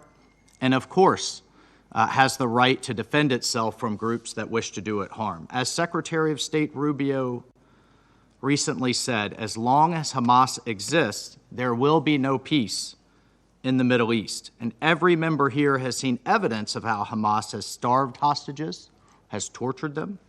We've heard the testimony of freed hostages and what they've endured in captivity. And sadly, some endure still. We, the United States, again demand Hamas immediately release all 48 remaining hostages and their remains, cease putting civilians in harm's way, cease sacrificing their own people for propaganda aims, that they disarm and that they surrender. This war could end today if that happened. But Hamas refuses. While Israel has accepted the negotiators' proposals, rewarding Hamas's refusal, whether with performative conferences or one-sided Security Council resolutions, colleagues, it undermines and it delays achieving the peace we all want. Unfortunately, yesterday's conference spoke to domestic audiences, but it will prolong this tragic war in Gaza, and it will prolong the suffering. Hamas stands emboldened today after that conference. We've rewarded its obstruction. We've undermined efforts to achieve peace in both the short and the long term. Unilateral recognition statements do not alter the reality on the ground. It does not alter the fact that there is not a Palestinian state to recognize. And at this point, there is no credible Palestinian partner for peace. The Palestinian Authority leaders from Ramallah are absent from New York this week because they failed to meet their Oslo commitments. The commitments were basic, including renouncing terrorism, renouncing violence, resolving issues through direct negotiations with Israel. The Palestinian Authority has failed to clear even those low bars. And their attempts to bypass negotiations through what can only be called lawfare, including at the ICC and at the ICJ, and its pushes for unilateral recognition of statehood. This charade it's disappointing. It is clearly fueled by domestic politics and has given Hamas a reward for refusing to surrender, as well as an incentive. They're now incentivized to hold on, keep holding the hostages in subhuman conditions. We call on the Council membership and the UN to change its course, to focus instead onto how to prevent Hamas from ever doing this again and to how to eliminate them, on how they should free the hostages and create a framework so that Gaza can have a better future than the life, that the people of Gaza can have a better future than the life they have endured under terrorists. Secretary of State Rubio recently traveled to Israel and Qatar to address the threat posed by Hamas, to advance the immediate return of all hostages, and to ensure humanitarian aid actually reaches civilians. And the United States will continue working tirelessly towards those ends. And the Secretary was clear. The United States supports a negotiated settlement that will lead to the release of every single hostage. The President was clear today in the General Assembly to that same end. We must lead to the elimination of Hamas, and we must end the war. In the interim, the United States has worked to support the delivery of humanitarian aid to civilians in Gaza with actual meaningful results. The Gaza Humanitarian Foundation has securely delivered more than 170 million meals directly to civilians.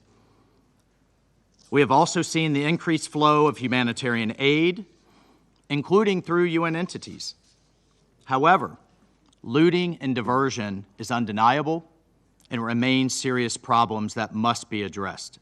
The UN's own data shows that approximately 85% of UN aid sent to Gaza since May 19th has been looted. Colleagues, the fighting must end so the international community can concentrate on the very hard work of building a new Gaza, one that embraces peace and coexistence and rejects terrorism and violence. I thank you. I thank the representative of the United States for the statement. I now give the floor to the representative of China. President, I thank Algeria, Guyana, Pakistan, Sierra Leone, and Somalia for their initiative to convene this meeting, and thank Secretary General Guterres for his briefing. President, the Palestinian question is at the core of the Middle East issue, bearing on the Middle East's peace and stability and global peace and security. Over 7 decades or so, the Palestinian-Israeli situation has time again fallen into turmoil and even led to the outbreak of wars, shaping the evolution of the international landscape and the development of international relations. Since the start of the current Gaza conflict, the Palestinian people have been deeply mired in suffering. Lebanon, Syria, Yemen, Iran, among others, are witnessing escalating tensions, and even Qatar has come under attack. The mounting conflicts and volatility in the Middle East have worsened the global security environment, dampened the economic outlook for the world, and ran counter to the common interests of the international community. It is therefore imperative to accord this issue the utmost importance and accelerate the resolution of the Palestinian question, which lies at the heart of the current turmoil. I will make 4 points. First, we must bring an end to the tragedy in Gaza without delay. The conflicts of the past 2 years have devastated Gaza with scenes of misery and destruction everywhere, yet Israel is stepping up its military offensive, causing even greater civilian casualties and displacements. Military means are not the solution to the problem. An immediate ceasefire is the right way to save lives and bring hostages home. We urge Israel to cease all military actions in Gaza without delay, fulfill its occupying powers obligations under international humanitarian law, and fully restore access for humanitarian supplies. Last week, the Security Council's draft resolution on Gaza was vetoed once again by a permanent member. With deep disappointment, we expect the relevant country to effectively shoulder its responsibility and make earnest efforts to end this war. Second, we must de-escalate tensions in the West Bank. Israel continues to expand settlements in the West Bank, forcibly demolish Palestinian structures, conduct frequent searches, arrests, and raids, and condone settler violence. The occupying power has recently approved and advanced the E1 settlement plan. This dangerous act gravely violates international law and Security Council resolutions, undermines the territorial contiguity of Palestine, and erodes the foundations of an independent Palestinian state. We call on Israel to immediately cease all settlement activities, curb settler violence, and lift restrictions on Palestinian economic activities. Third, we must rectify the historical injustices suffered by the Palestinian people. Israel has long established itself as an independent state. The Palestinian people, however, remain without a homeland. This is the root of the problem. The two-state solution as the only viable way to solve the Palestinian question is irreplaceable and must not be denied. Yesterday, the Younger High-Level International Conference on a two-state solution once again issued a strong call in support of the two-state solution. A number of Western countries have recently recognized the state of Palestine, one after another. The international community should sustain the current momentum, strive to revitalize the prospect for the two-state solution, and support the early establishment of an independent Palestinian state and its early admission as a full member state of the United Nations. Both Gaza and the West Bank are inalienable parts of the Palestinian territory. We must resolutely oppose unilateral actions that undermine the foundations of the two-state solution. Any day-after governance and reconstruction arrangements must respect the will of the Palestinian people and uphold the legitimate rights of the Palestinian nation. Fourth, we must maintain peace and stability in the Middle East. From the onset of the current Gaza conflict, there has been frequent abuse of force and military adventurism, which have triggered profound changes in the regional landscape. The Middle East is once again standing at historical crossroads: relaxation or escalation, dialogue or confrontation, peace or war. These are the choices that the regional countries and us, the international community, should make collectively. We call on all parties to effectively respect the sovereignty, security, and territorial integrity of countries in the Middle East. We call on Israel to earnestly respect the rights to survival and development of the people in the Middle East, and call on countries in the region to prioritize long-term peace and security, uphold the vision of common security, resolve differences through inclusiveness, address conflicts through dialogue, come together to shape a regional order based on equity and justice, and jointly build a future of peaceful development in the region. President, China always upholds fairness and justice on the Palestinian question and always firmly supports the just cause of the Palestinian people. Chinese President Xi Jinping has put forward in succession the Global Security Initiative and the Global Governance Initiative, contributing a Chinese plan to resolve conflicts and hotspot issues, maintain international peace and multilateralism, and enhance global governance. This also provides important guidance for addressing Middle East issues.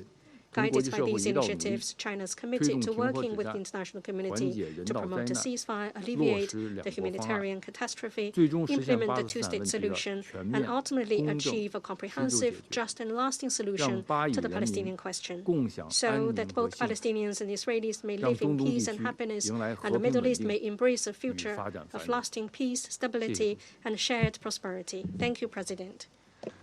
I thank the representative of China for the statement. I now give the floor to the representative of the Russian Federation.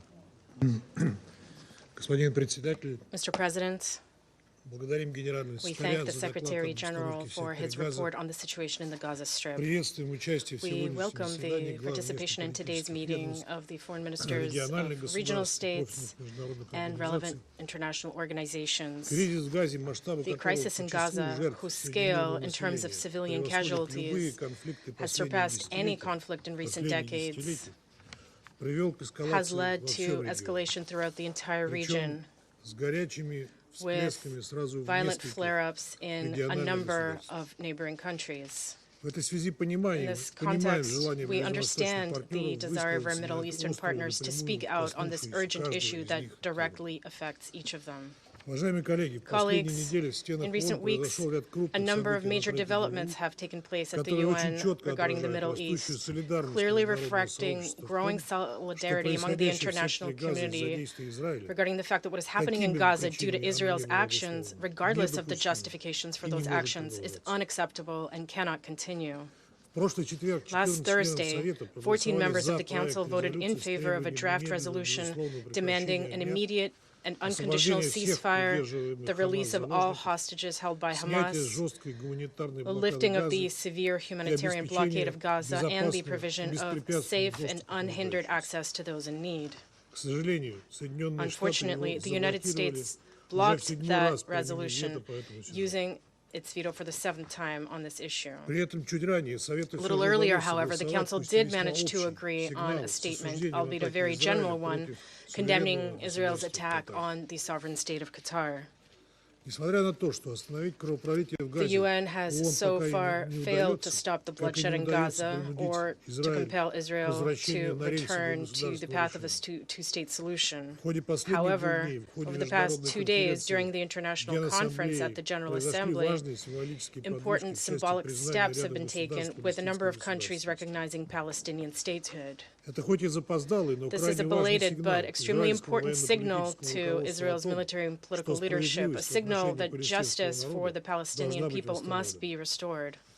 Sadly, it took nearly 2 years of Israeli operations in Gaza and over 65,000 civilian Palestinian deaths for this to happen. Recognition of the Palestinian state is not a favor to Ramallah.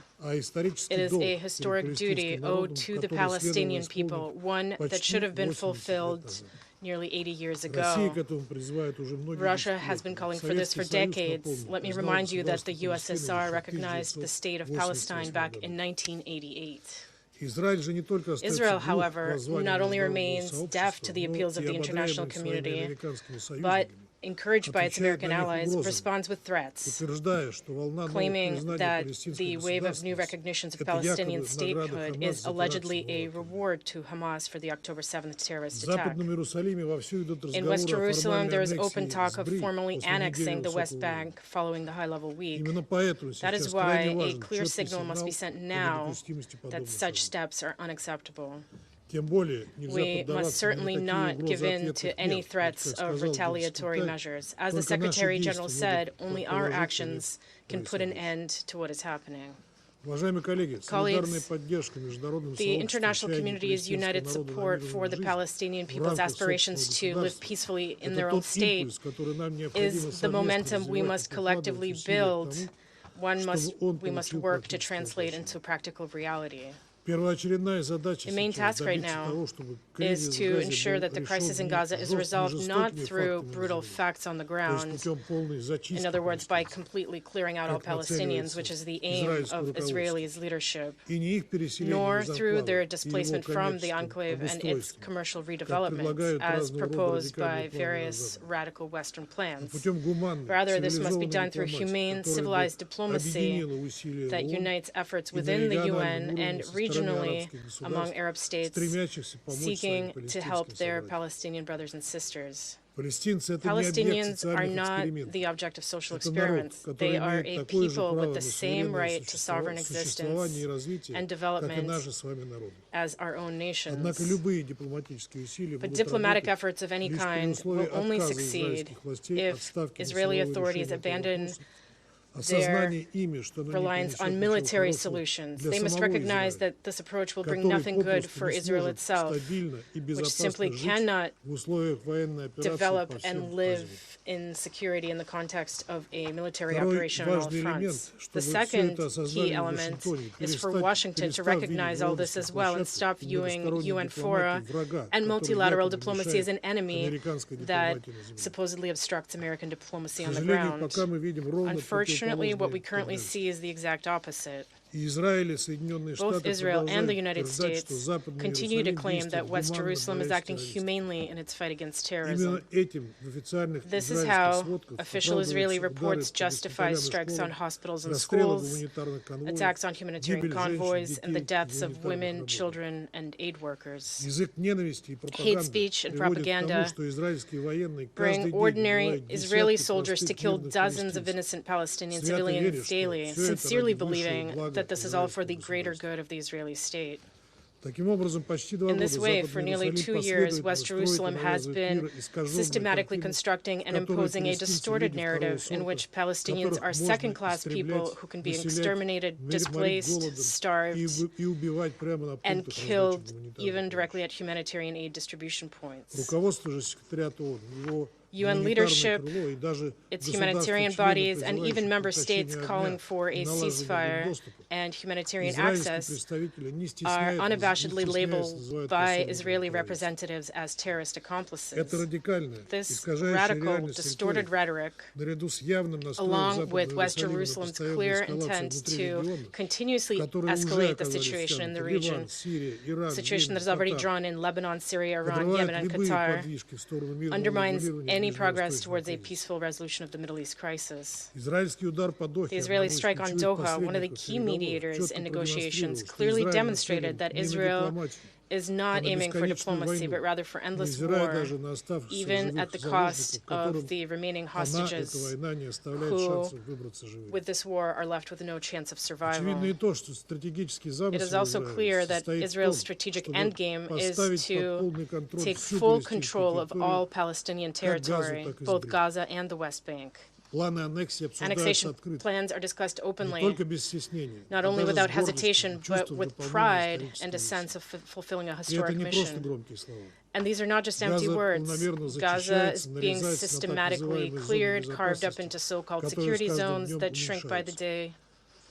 The West Bank is being built up with new Israeli settlements, and fanatical settlers, in the worst traditions of the colonialism of past centuries, abuse the Palestinian population and drive them from their homelands as the authorities stand by and do nothing.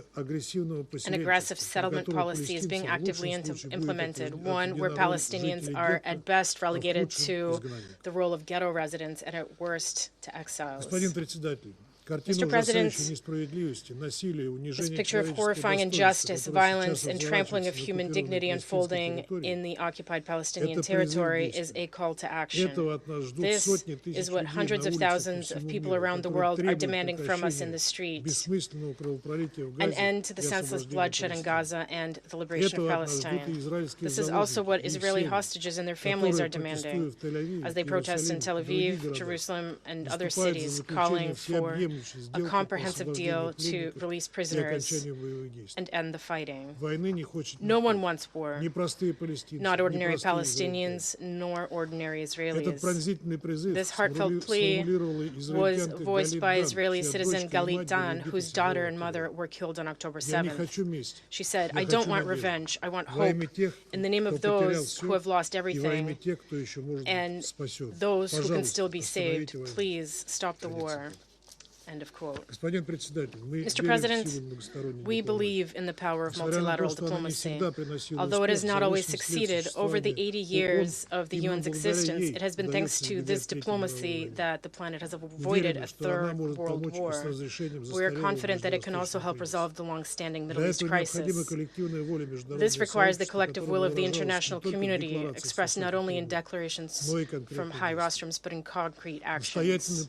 We strongly urge our American colleagues to cast aside their rigid positions and engage in the real efforts that the UN Security Council must undertake in accordance with its mandate to maintain international peace and security. This will only benefit your closest ally, whose security cannot be ensured by force alone. The fact that such an approach is a dead end has been proven by decades of the Israeli-Palestinian conflict. It is time to recognize that only a diplomatic settlement of the Palestinian issue based on the two-state solution can guarantee lasting peace in the Middle East, security for Israeli citizens, and the just aspirations of the Palestinian people for their own state. Otherwise, endless and senseless bloodshed will continue, claiming ever more civilian lives, sowing discord between new generations of Arabs and Israelis, and destroying any prospects that they might one day coexist peacefully and develop freely. This must not be allowed. We trust that other reasonable members of the international community share this view. We stand ready to work with them to finally make a peaceful and prosperous Middle East a reality. This is a historic responsibility of the UN, its Security Council, and each and every one of us. We urge that it be fulfilled. Thank you. I thank the representative of the Russian Federation for the statement. I now give the floor to the permanent observer of the State of Palestine.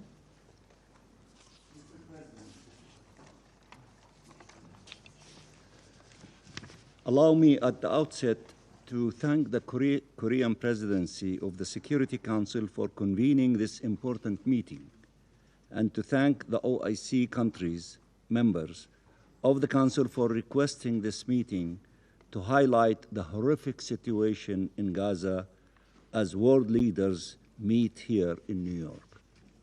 I also want to thank the high-level representatives participating in this meeting.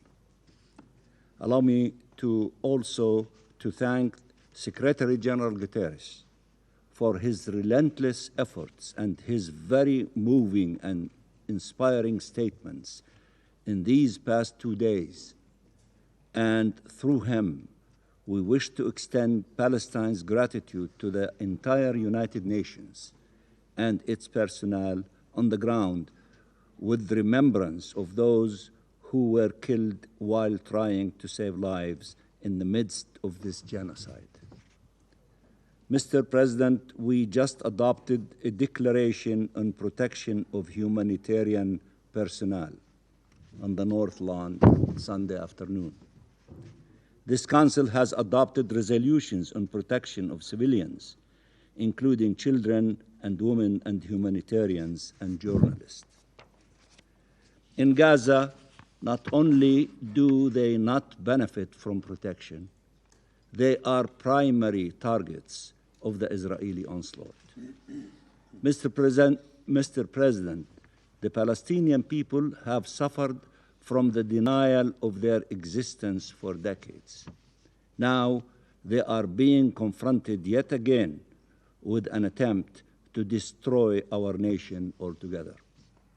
Recognition of the State of Palestine is an affirmation that the world rejects such denial, rejects the attempts at our destruction, and supports our right to existence, our right to self-determination.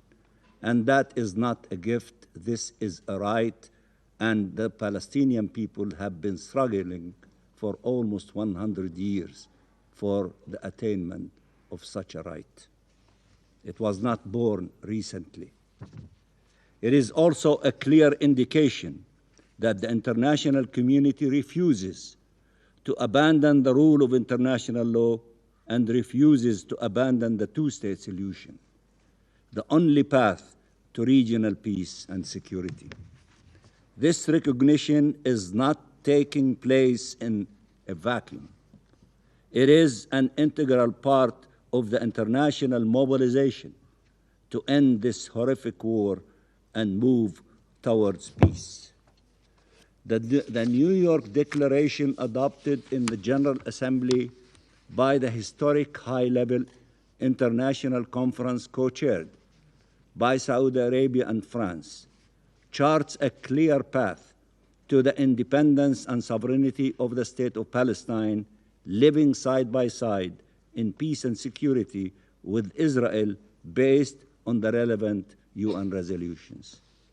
And while all eyes were turned towards New York yesterday, as President Macron took to the podium to announce the historic decision to recognize the State of Palestine alongside other countries, including the United Kingdom, all minds and hearts were turned towards Gaza. Ending the genocide in Gaza is the utmost priority, one that can suffer no delay, one that requires resolute action. Only an immediate ceasefire can save lives, the lives of 2 million Palestinians, children, women, and men, the lives of 20 Israeli hostages. The slaughter must stop. The destruction must stop. The occupation-made famine must be brought to an end without delay. Israel must fully withdraw its forces, and the Palestinian people should have freedom and dignity. We support the mediation efforts by the US, Egypt, and Qatar, and condemn yet again the Israeli strike on the territory of Qatar, a key mediator, as it was convening a meeting to advance a ceasefire agreement and this never-ending regional escalation. Mr. President, nothing justifies delaying such a ceasefire. That is the only way to stop the bloodshed, release the hostages and prisoners and human remains, and allow unhindered humanitarian access. We need decisive actions to deter the prolongation and escalation of this war, and we thank the countries who have undertaken such measures. The Council has a sacred mandate in this regard that it has been prevented from honoring.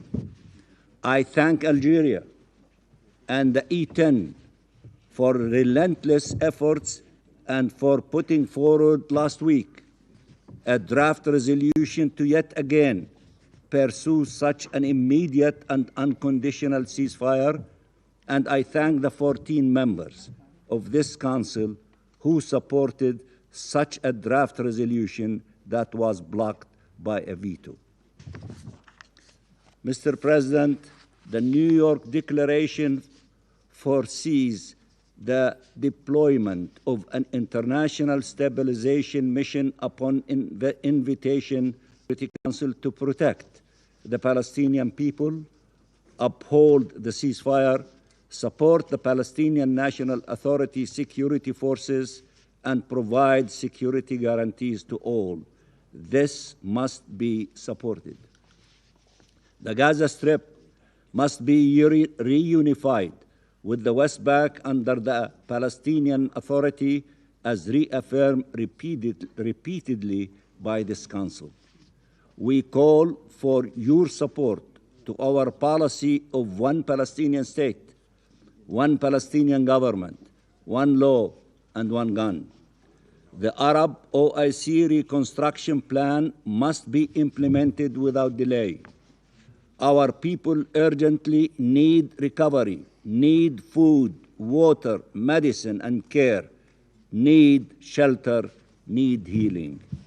We are ready to work with the international community, with the United Nations, leading humanitarian efforts, including UNRWA, to make this happen. We are ready to work with the U.S. administration.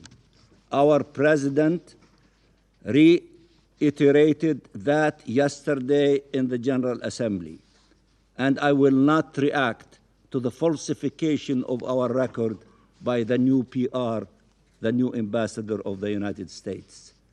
We will work with this administration, with Saudi Arabia and regional actors, France and international partners, and the members of this Council to advance these goals for peace. Mr. President, Palestinians are not lesser beings. We are entitled to life and liberty and dignity.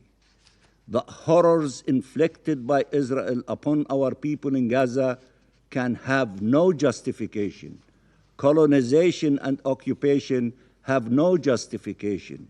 We are not condemned to live under perpetual occupation, nor are Palestinians and Israelis are condemned to perpetual war. We are committed to peace in words and deeds, and we will honor our obligations. But Israel must also be made to respect its obligations. It is not only one-way street.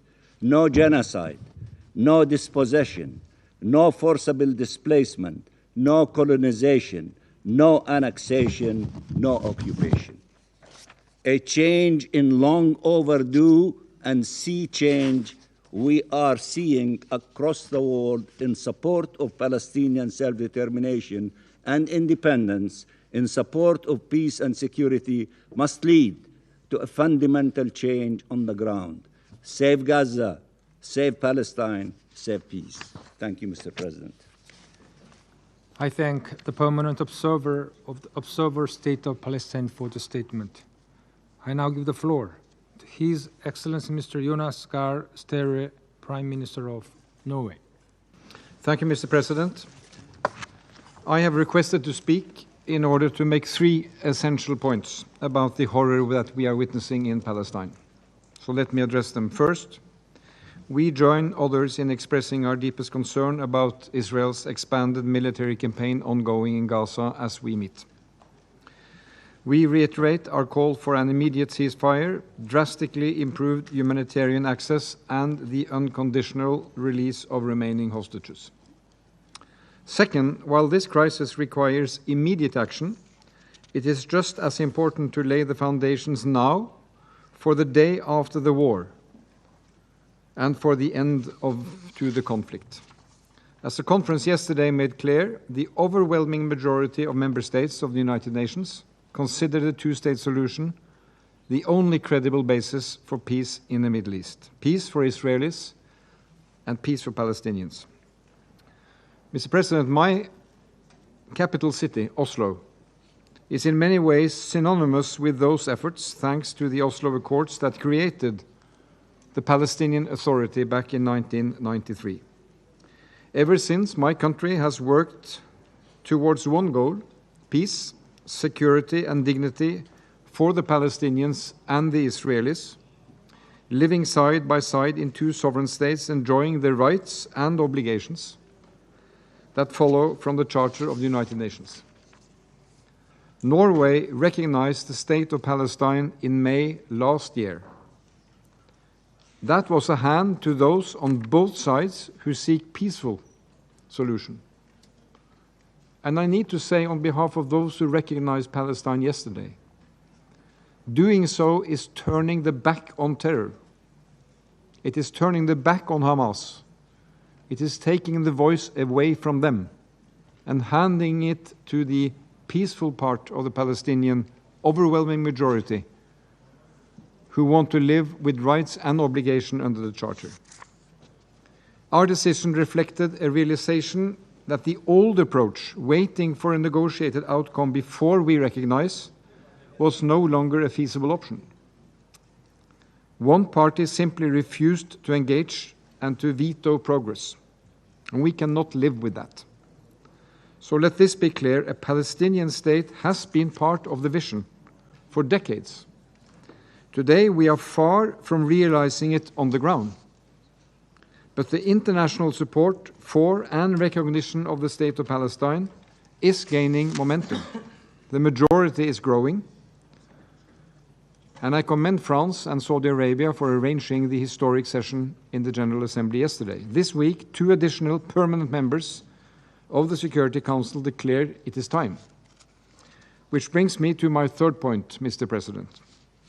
Let us use this momentum also to mobilize necessary financial support to support the Palestinian authorities with necessary reforms, to implement the roadmap that was agreed in the General Assembly on September 12th, and to resume meaningful engagement and decisive peace talks. Norway will host, as we do every year, a ministerial meeting of the International Donor Group for Palestine, the AHLC, in New York this week. As stated by Prime Minister Mustafa, the severe lack of funds represents an existential and immediate threat to Palestine state building. Together with a broad group of countries, we are working to raise emergency funding for that Palestinian government. We encourage all member states to contribute. And we continue to call on Israel to release tax revenues owed to Palestine. This is Palestinian value creation being held and kept away, and that has to end. There will be no state of Palestine or a body to govern Gaza the day after the war ends without a functioning, reformed, and legitimate Palestinian authority. That is critical for peace and security in the region, including for Israel, Mr. President. I thank you. I thank His Excellency Mr. Stere for the statement. I now give the floor to His Highness Sheikh Sabah Al-Khaled Al-Hamad Al-Mubarak Al-Sabah, the Crown Prince of the State of Kuwait. Thank you, Mr. President. In the name of God, the merciful, the compassionate, I have the honor to deliver this statement on behalf of the GCC member states, which are the Kingdom of Saudi Arabia, the United Arab Emirates, the Kingdom of Bahrain, the Sultanate of Oman, the State of Qatar, and my country, the State of Kuwait. At the outset, we thank the countries of the OIC for asking for this urgent session, and we also thank the Republic of Korea, which is presiding over the Council this month, for convening this session at this critical moment. Mr. President, we are meeting today while the tragedy in Gaza has been going on for more than 2 years. The brave and defenseless Palestinian people are facing an unfair blockade, huge devastation. They have lost thousands of innocent civilians, the numbers of which have exceeded 60,000 martyrs, mostly women and children. What is happening is the Gaza Strip is the living example of a genocide and ethnic cleansing. It is a bleeding wound in the conscience of humanity that cannot be left unanswered. We have been following with great concern the recent military escalation, and we strongly condemn the Israeli attacks against the brotherly state of Qatar. And we unambiguously affirm that any violation of the security of any Gulf state is an attack against all the GCC countries. Our security is one, our stance is one, and our destiny is one. Mr. President, just and lasting peace in our region cannot prevail unless through the two-state solution based on the resolutions of the international legitimacy and mostly the Security Council resolutions and the Arab Peace Initiative. This is the only path to end occupation and to guarantee the rights of the Palestinian people, the legitimate rights of the Palestinian people, and the establishment of their independent state along the borders of 1967 with East Jerusalem as its capital. We warn against attempts to undermine this solution or bypass it through the policies of settlement, displacement, and imposing a fait accompli. The international community, and particularly the Security Council, are requested to shoulder all the responsibilities to prevent the ongoing violations and to guarantee the accountability of the perpetrators and to guarantee that the Palestinian people can exercise their inalienable right to self-determination. In this context, we welcome the recognition by some countries of the State of Palestine yesterday in the high-level international conference on the peaceful settlement of the question of Palestine and the implementation of the two-state solution. These are welcomed and courageous actions that are in line with international law and in line with rights.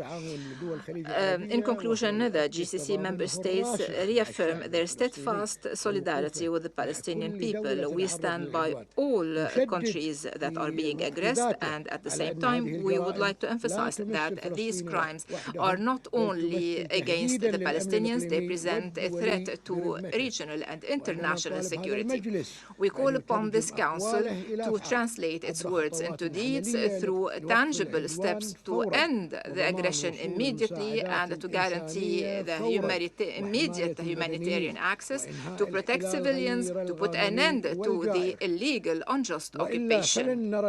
Otherwise, we will never know security and stability. Our utmost goal today and every day is peace. The blood of the Palestinian people have been shed enough, and the soul of innocents have been killed. We cannot remain silent anymore, and it is up to the international community to shoulder this responsibility and to chart a course conducive to the two-state solution. May the peace of God be upon you. I thank His Highness Sheikh Al-Sabah for the statement. I now give the floor to His Excellency Mr. Ahmed Abdul-Gate, Secretary General of the League of Arab States. Mr. President, It has become clear that the Israeli war machine cannot be stopped with appeals alone. The leaders of occupation, intoxicated by racist illusions and religious extremism and extremist nationalism, have been stripped from all humanity and morality. What is required is strict punitive measures that convey the right message, which is that the world today does not accept that genocide be part of its vocabulary. We deeply regret the failure of this council, time and again, and most recently a few days ago, to put an end to the genocidal war waged by Israel on Gaza. This war that has lost even its military logic, if it ever had such a logic. The use by a permanent member of the Security Council of the veto right for the sixth time to prevent the adoption of a resolution that puts an immediate end to war emboldens the leaders of the occupation to continue perpetrating crimes and horrors indefinitely. What Gaza is witnessing is unprecedented in its barbarity and brutality, but its objectives are now clear. The goal is to erase the Palestinian community from existence and to displace the population outside the Strip after rendering the place uninhabitable. I say clearly that yielding to this plan, to this brutal and insane plan, deprives this Council of much of its legitimacy. It undermines its role in preserving international peace and security. What is happening in Gaza will not remain confined in Gaza, and the plan carried out by Israel relentlessly to reoccupy the Gaza Strip and to displace its inhabitants will destabilize security in the entire region. It will expand the circle of conflict, and it will create ongoing hotspots of tension and violence. It is time for this Council to make the right decision, morally and practically, to end this war that has entered the realm of madness and which has no logic anymore except blind revenge against 2 million Palestinians, most of whom are women and children. Let us end this war today. Let us start immediately to rebuild Gaza. Let us return the children of Gaza who have been out of school for 2 years. Let us return them to their deserved childhood. These words are quoted from the Foreign Minister of the UK. Let us return this cause to its true path, which is the two-state solution that has no alternative in order to establish a lasting peace and to end the cycles of violence. Violence will recur inevitably in the future if the logic of blind revenge prevails, a revenge that is racially motivated. We say loudly, Mr. President, enough. End the bloodshed and the killing that have stained our collective humanity. This is the responsibility of this Council before history. Thank you. I thank His Excellency Mr. Abdel-Gate for the statement. I now give the floor to Her Excellency Ms. Kaja Kallas, High Representative of the European Union for Foreign Affairs and Security Policy and Vice President of the European Commission. Dear President, Excellencies, if a military solution were possible in Gaza, Israel's war on Hamas would already be over, and the hostages would have been released. Instead, the war continues and the famine has set in, a famine that was avoidable had aid been let in. We have a collective responsibility to change this situation. And so I repeat here the calls for an immediate ceasefire, the release of all hostages, and humanitarian aid into Gaza at scale. Europe has been the most active global actor in Gaza. We are the largest humanitarian donor. We have helped the Palestinians more than any other. We negotiated with the Israeli government a humanitarian understanding with specific benchmarks. Since then, more trucks have entered Gaza, more aid was delivered, the Jordanian and Egyptian routes were reopened, and repairs to critical infrastructure were carried out. In August, a ship carrying 1,200 tons of aid departed from Limassol, Cyprus. Further shipments will continue. But we all know it's not enough. That is why the European Union is pulling other levers to try and push the Israeli government to change its course of action.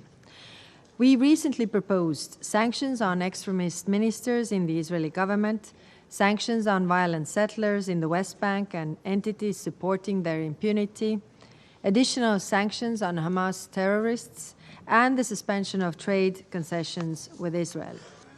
This is a message to current Israeli government. Change course and address the humanitarian suffering. In addition, another fundamental question hangs over us: how to square Israel's legitimate right to live in safety and security with the future Palestinian state. We have always believed that there is one answer: two states side by side. As we saw during yesterday's conference, the weight of the world is behind the two-state solution. The European Union has worked hard to make this possible. The European Union is also the leading supporter of the Palestinian Authority. We will provide €1.6 billion over the next 3 years. We also kept Palestinian institutions functioning during this war, including education. We have now launched a forum to finance the future for the Palestinian people, the Palestine Donor Forum. And the Global Alliance remains the best mechanism for the discussions on how to turn commitments into actions. There must be a turning point in this war, and it cannot be in the expense of either the viability of a Palestinian state or the legitimate concerns of Israel. We have the power to change the course of this conflict, to see the release of remaining hostages, to prevent further civilian suffering, and see an end to this war. Thank you. Her Excellency Ms. Kallas for the statement. I now give the floor to His Excellency Mr. Nu Yilmaz, Deputy Minister for Foreign Affairs of Turkey.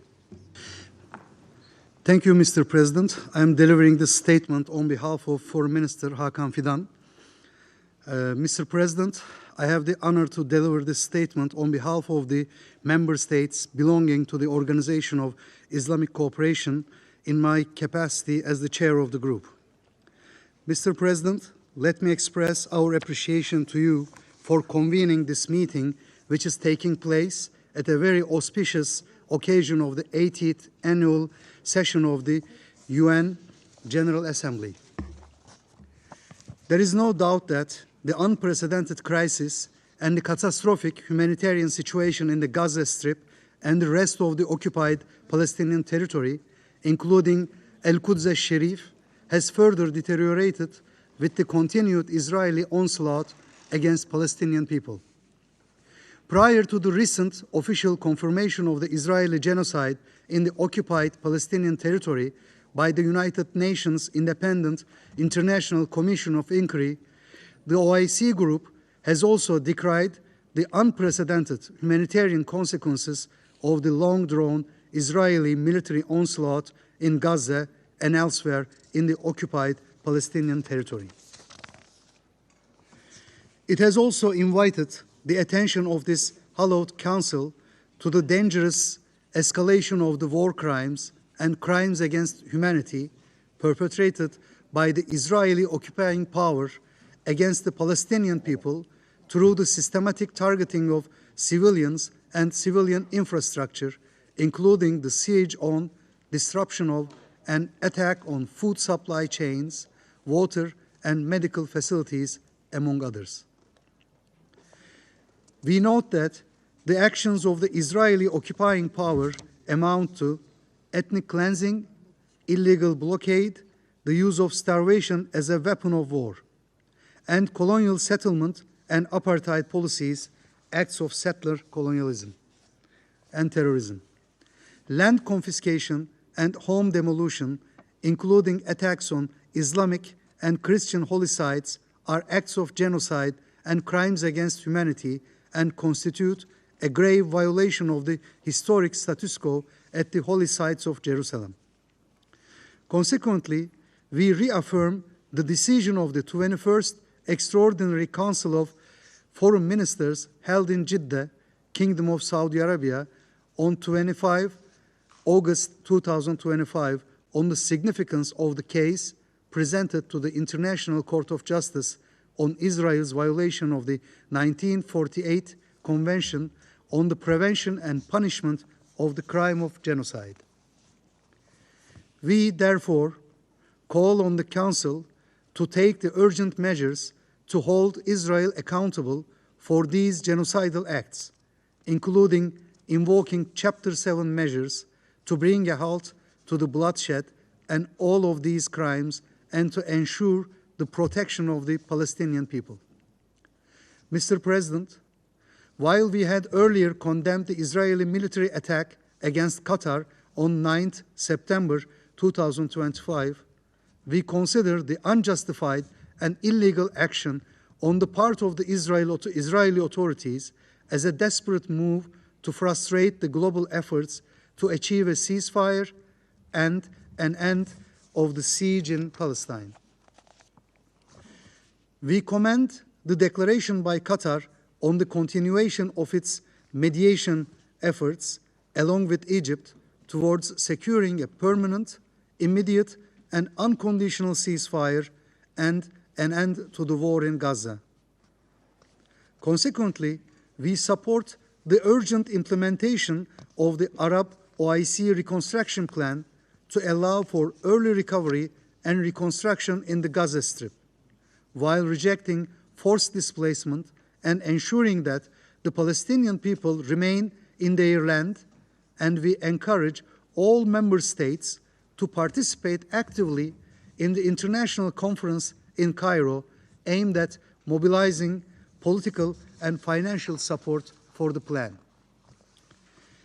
In the same vein, we commend member states of the United Nations and the citizenry of the world for their overwhelming support for the legitimate cause of the Palestinian people, for their inalienable rights, including to return to self-determination, to the independence of the State of Palestine, and the implementation of the two-state solution. To this end, we hail the recent adoption of the New York Declaration on the peaceful settlement of the question of Palestine and the implementation of the two-state solution through an overwhelming vote at the General Assembly on 12 September 2025, and commend actions by many states towards the recognition of the State of Palestine and bringing an end to this illegal occupation and ensuring the realization of the inalienable rights of the Palestinian people and the achievement of a just and lasting solution. We reiterate that the time has come for the Council to assume its duties for the maintenance of international peace and security, including by approving the admission of the State of Palestine as a full-fledged member of the United Nations.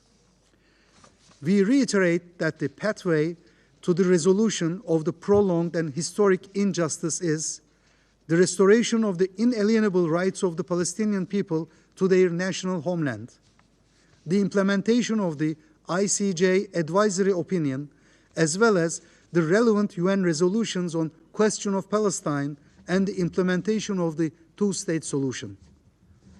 That is the key to peace and security in the Middle East and in our world. I thank you all.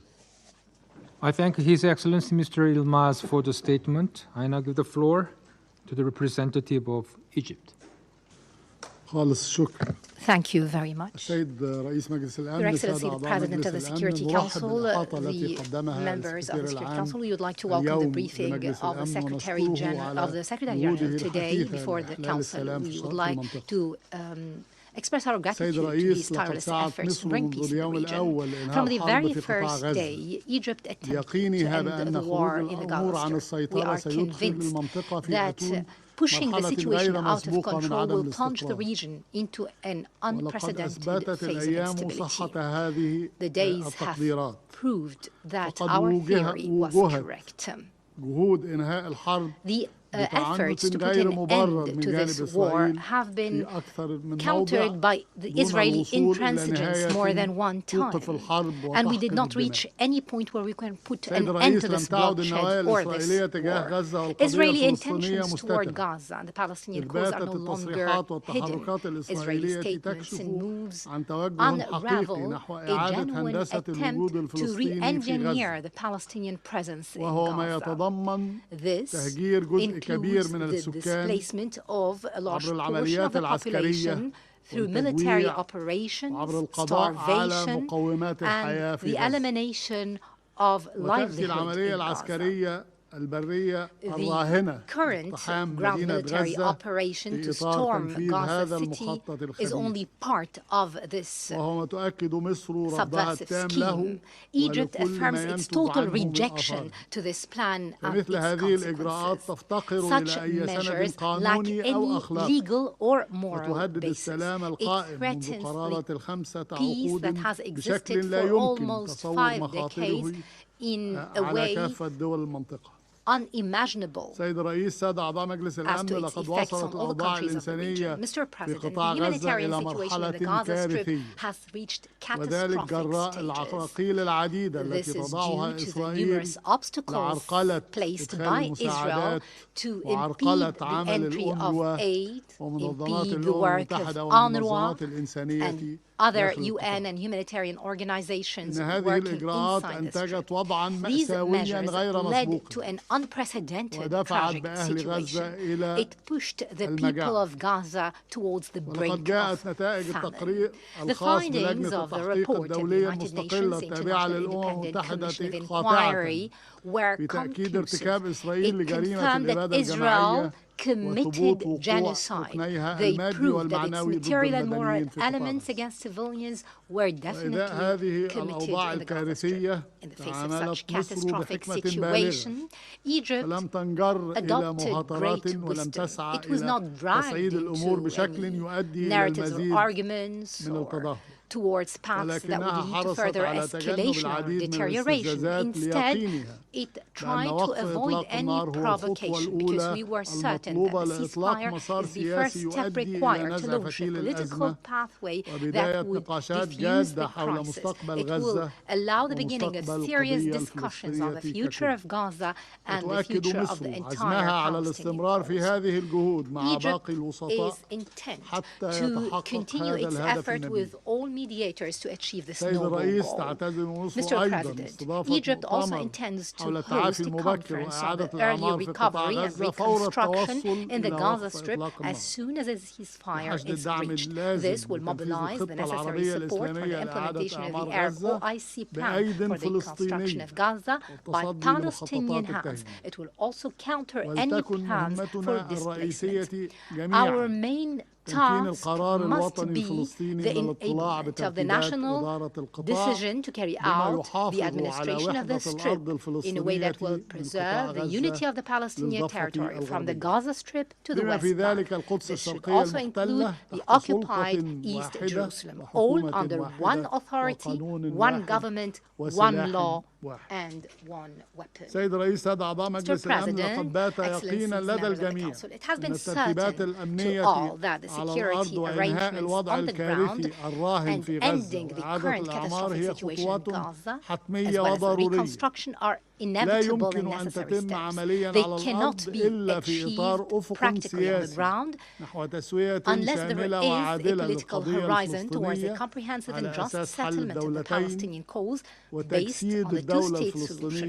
It has to also include the establishment of a Palestinian state with East Jerusalem as its capital along the lines of the 4th of June 1967. This must be accompanied by genuine international will that supports peace and stability in the Middle East.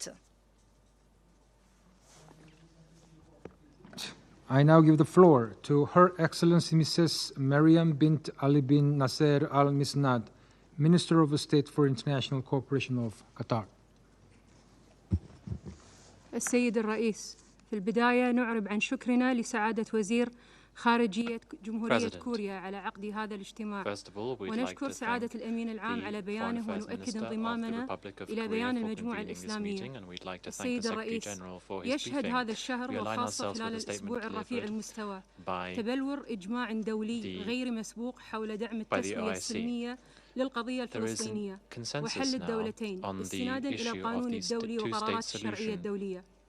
وقد تجلى هذا في كلمات رؤساء الدول والحكومات أمام المناقشة العامة للجمعية العامة وفي المؤتمر الوزاري الذي عقد يوم الاثنين برئاسة المملكة العربية السعودية وفرنسا، وشاركت فيه دولة قطر على أعلى مستوى، حيث أعلنت عدة دول اعترافها بدولة فلسطين استكمالا للتوجه الدولي نحو إنهاء أطول القضايا العالقة في الأمم المتحدة. كما تجسد هذا الإجماع في قرارات الجمعية العامة العديدة وآخرها القرار بشأن مشاركة دولة فلسطين، وكنا نأمل أن ينضم مجلس الأمن إلى هذا التوافق عبر اعتماد مشروع القرار المقدم من الدول المنتخبة. فهذا المجلس بموجب ولايته الأساسية يتحمل المسؤولية كاملة عن اتخاذ الإجراءات الكفيلة بوقف الكارثة الإنسانية في غزة ومنع الإبادة الجماعية والتهجير القسري، واعتماد قرار ملزم بموجب الفصل السابع لضمان امتثال إسرائيل لقراراته وفرض وقف فوري لإطلاق النار. سيد الرئيس، لقد أكدت التجربة أن الوساطة والدبلوماسية هما الطريق الوحيد لتسوية النزاعات، وقد حظيت الجهود المشتركة التي بدأتها دولة قطر مع جمهورية مصر العربية والولايات المتحدة بتقدير واسع، وأقر مجلس الأمن بأهميتها في قراره 2735/2024، غير أن هذه الجهود تعرضت لضربة غادرة عندما استهدفت غارة جوية إسرائيلية منطقة سكنية في الدوحة بتاريخ 9 سبتمبر الجاري. يسكن هذه المنطقة 5000 من الأشخاص المدنيين من المواطنين والمقيمين، وقتل في هذه الغارة الشخص الذي ينتمي إلى قوات الأمن الداخلي الأخوية بدر الدوسري البالغ من العمر 22 عاماً، وإصابة 18 آخرين. إن الاعتداء على دولة وسيطة لا يعد فقط انتهاكاً صارخاً لسيادتها وللقانون الدولي الإنساني وميثاق الأمم المتحدة، بل هو اعتداء مباشر على مبدأ انتهاك صارخ لسيادتها والقانون الدولي الإنساني كخيار لحل النزاعات. ومن هنا فإن حماية الوسطاء والمفاوضين ليست قضية سياسية فحسب، بل هي ركيزة أساسية لصون السلم والأمن الدوليين. وجاء التضامن الدولي في دولة قطر واضحا سواء من خلال بيان مجلس الأمن الصادر في 11 سبتمبر أو في القمة العربية الإسلامية التي انعقدت في الدوحة، والتي شددت على أن الهجوم يشكل تهديداً خطيراً لأمن المنطقة وتقويضاً لفرص السلام وجهود التهدئة. إن انتهاكات إسرائيل للقانون الدولي الإنساني في الأراضي الفلسطينية المحتلة تتواصل بشكل ممنهج، فمن استهدف المدنيين واستخدم التجويع كسلاح وتدمير البنى التحتية والمستشفيات إلى التهجير القسري والتهديد بالضم غير المشروع للضفة الغربية والتوسع الاستيطاني والاعتداءات المتكررة على المقدسات الإسلامية والمسيحية، كلها تمثل انتهاكات صريحة للقانون الدولي وتهديدا مباشرا لحل الدولتين. كما أن الاعتداءات الإسرائيلية المتكررة على أراضي دول الجوار مثل سوريا لبنان تقوض الاستقرار وتزيد من احتمالات اتساع دائرة الصراع in Syria and Lebanon. This undermines security and is in danger of escalating the conflict. It is therefore this Council's responsibility to maintain peace and security, because peace will only be achieved in the Middle East if the Arab Peace Initiative is respected, as well as the relevant resolutions of this Council. We call on the international community, notably this Council, to shoulder this responsibility, this ethical responsibility, and take measures to put an end to Israel's occupation, to fully recognize Palestine within the pre-1967 borders, with East Jerusalem as its capital. All mechanisms need to be used to achieve an immediate ceasefire in Gaza, and also to ensure the delivery of humanitarian aid, to lift the blockade and to protect all mediators. We also need to do our utmost to ensure the two-state solution is preserved. Thank you.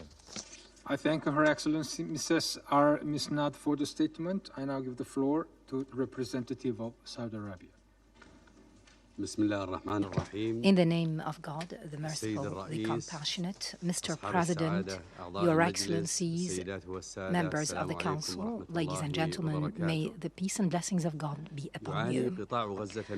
The Gaza Strip is suffering from a catastrophic situation that is deteriorating day by day on all levels due to an unprecedented military escalation and an absence of an effective political horizon. This led to a collapse of all the elements of life and security. The continued onslaught and the siege imposed for years made the Strip a central hot spot that is a threat to the stability of the entire region. It's a real danger to peace and security in the region and the world. The repeated aggressions and Israeli violations that run counter to the principles of international law and the UN Charter and the most basic international norms was solely the result of the lack of accountability and the prevalence of impunity and the failure of the Security Council and the international community to deter the aggressor and stop their violations.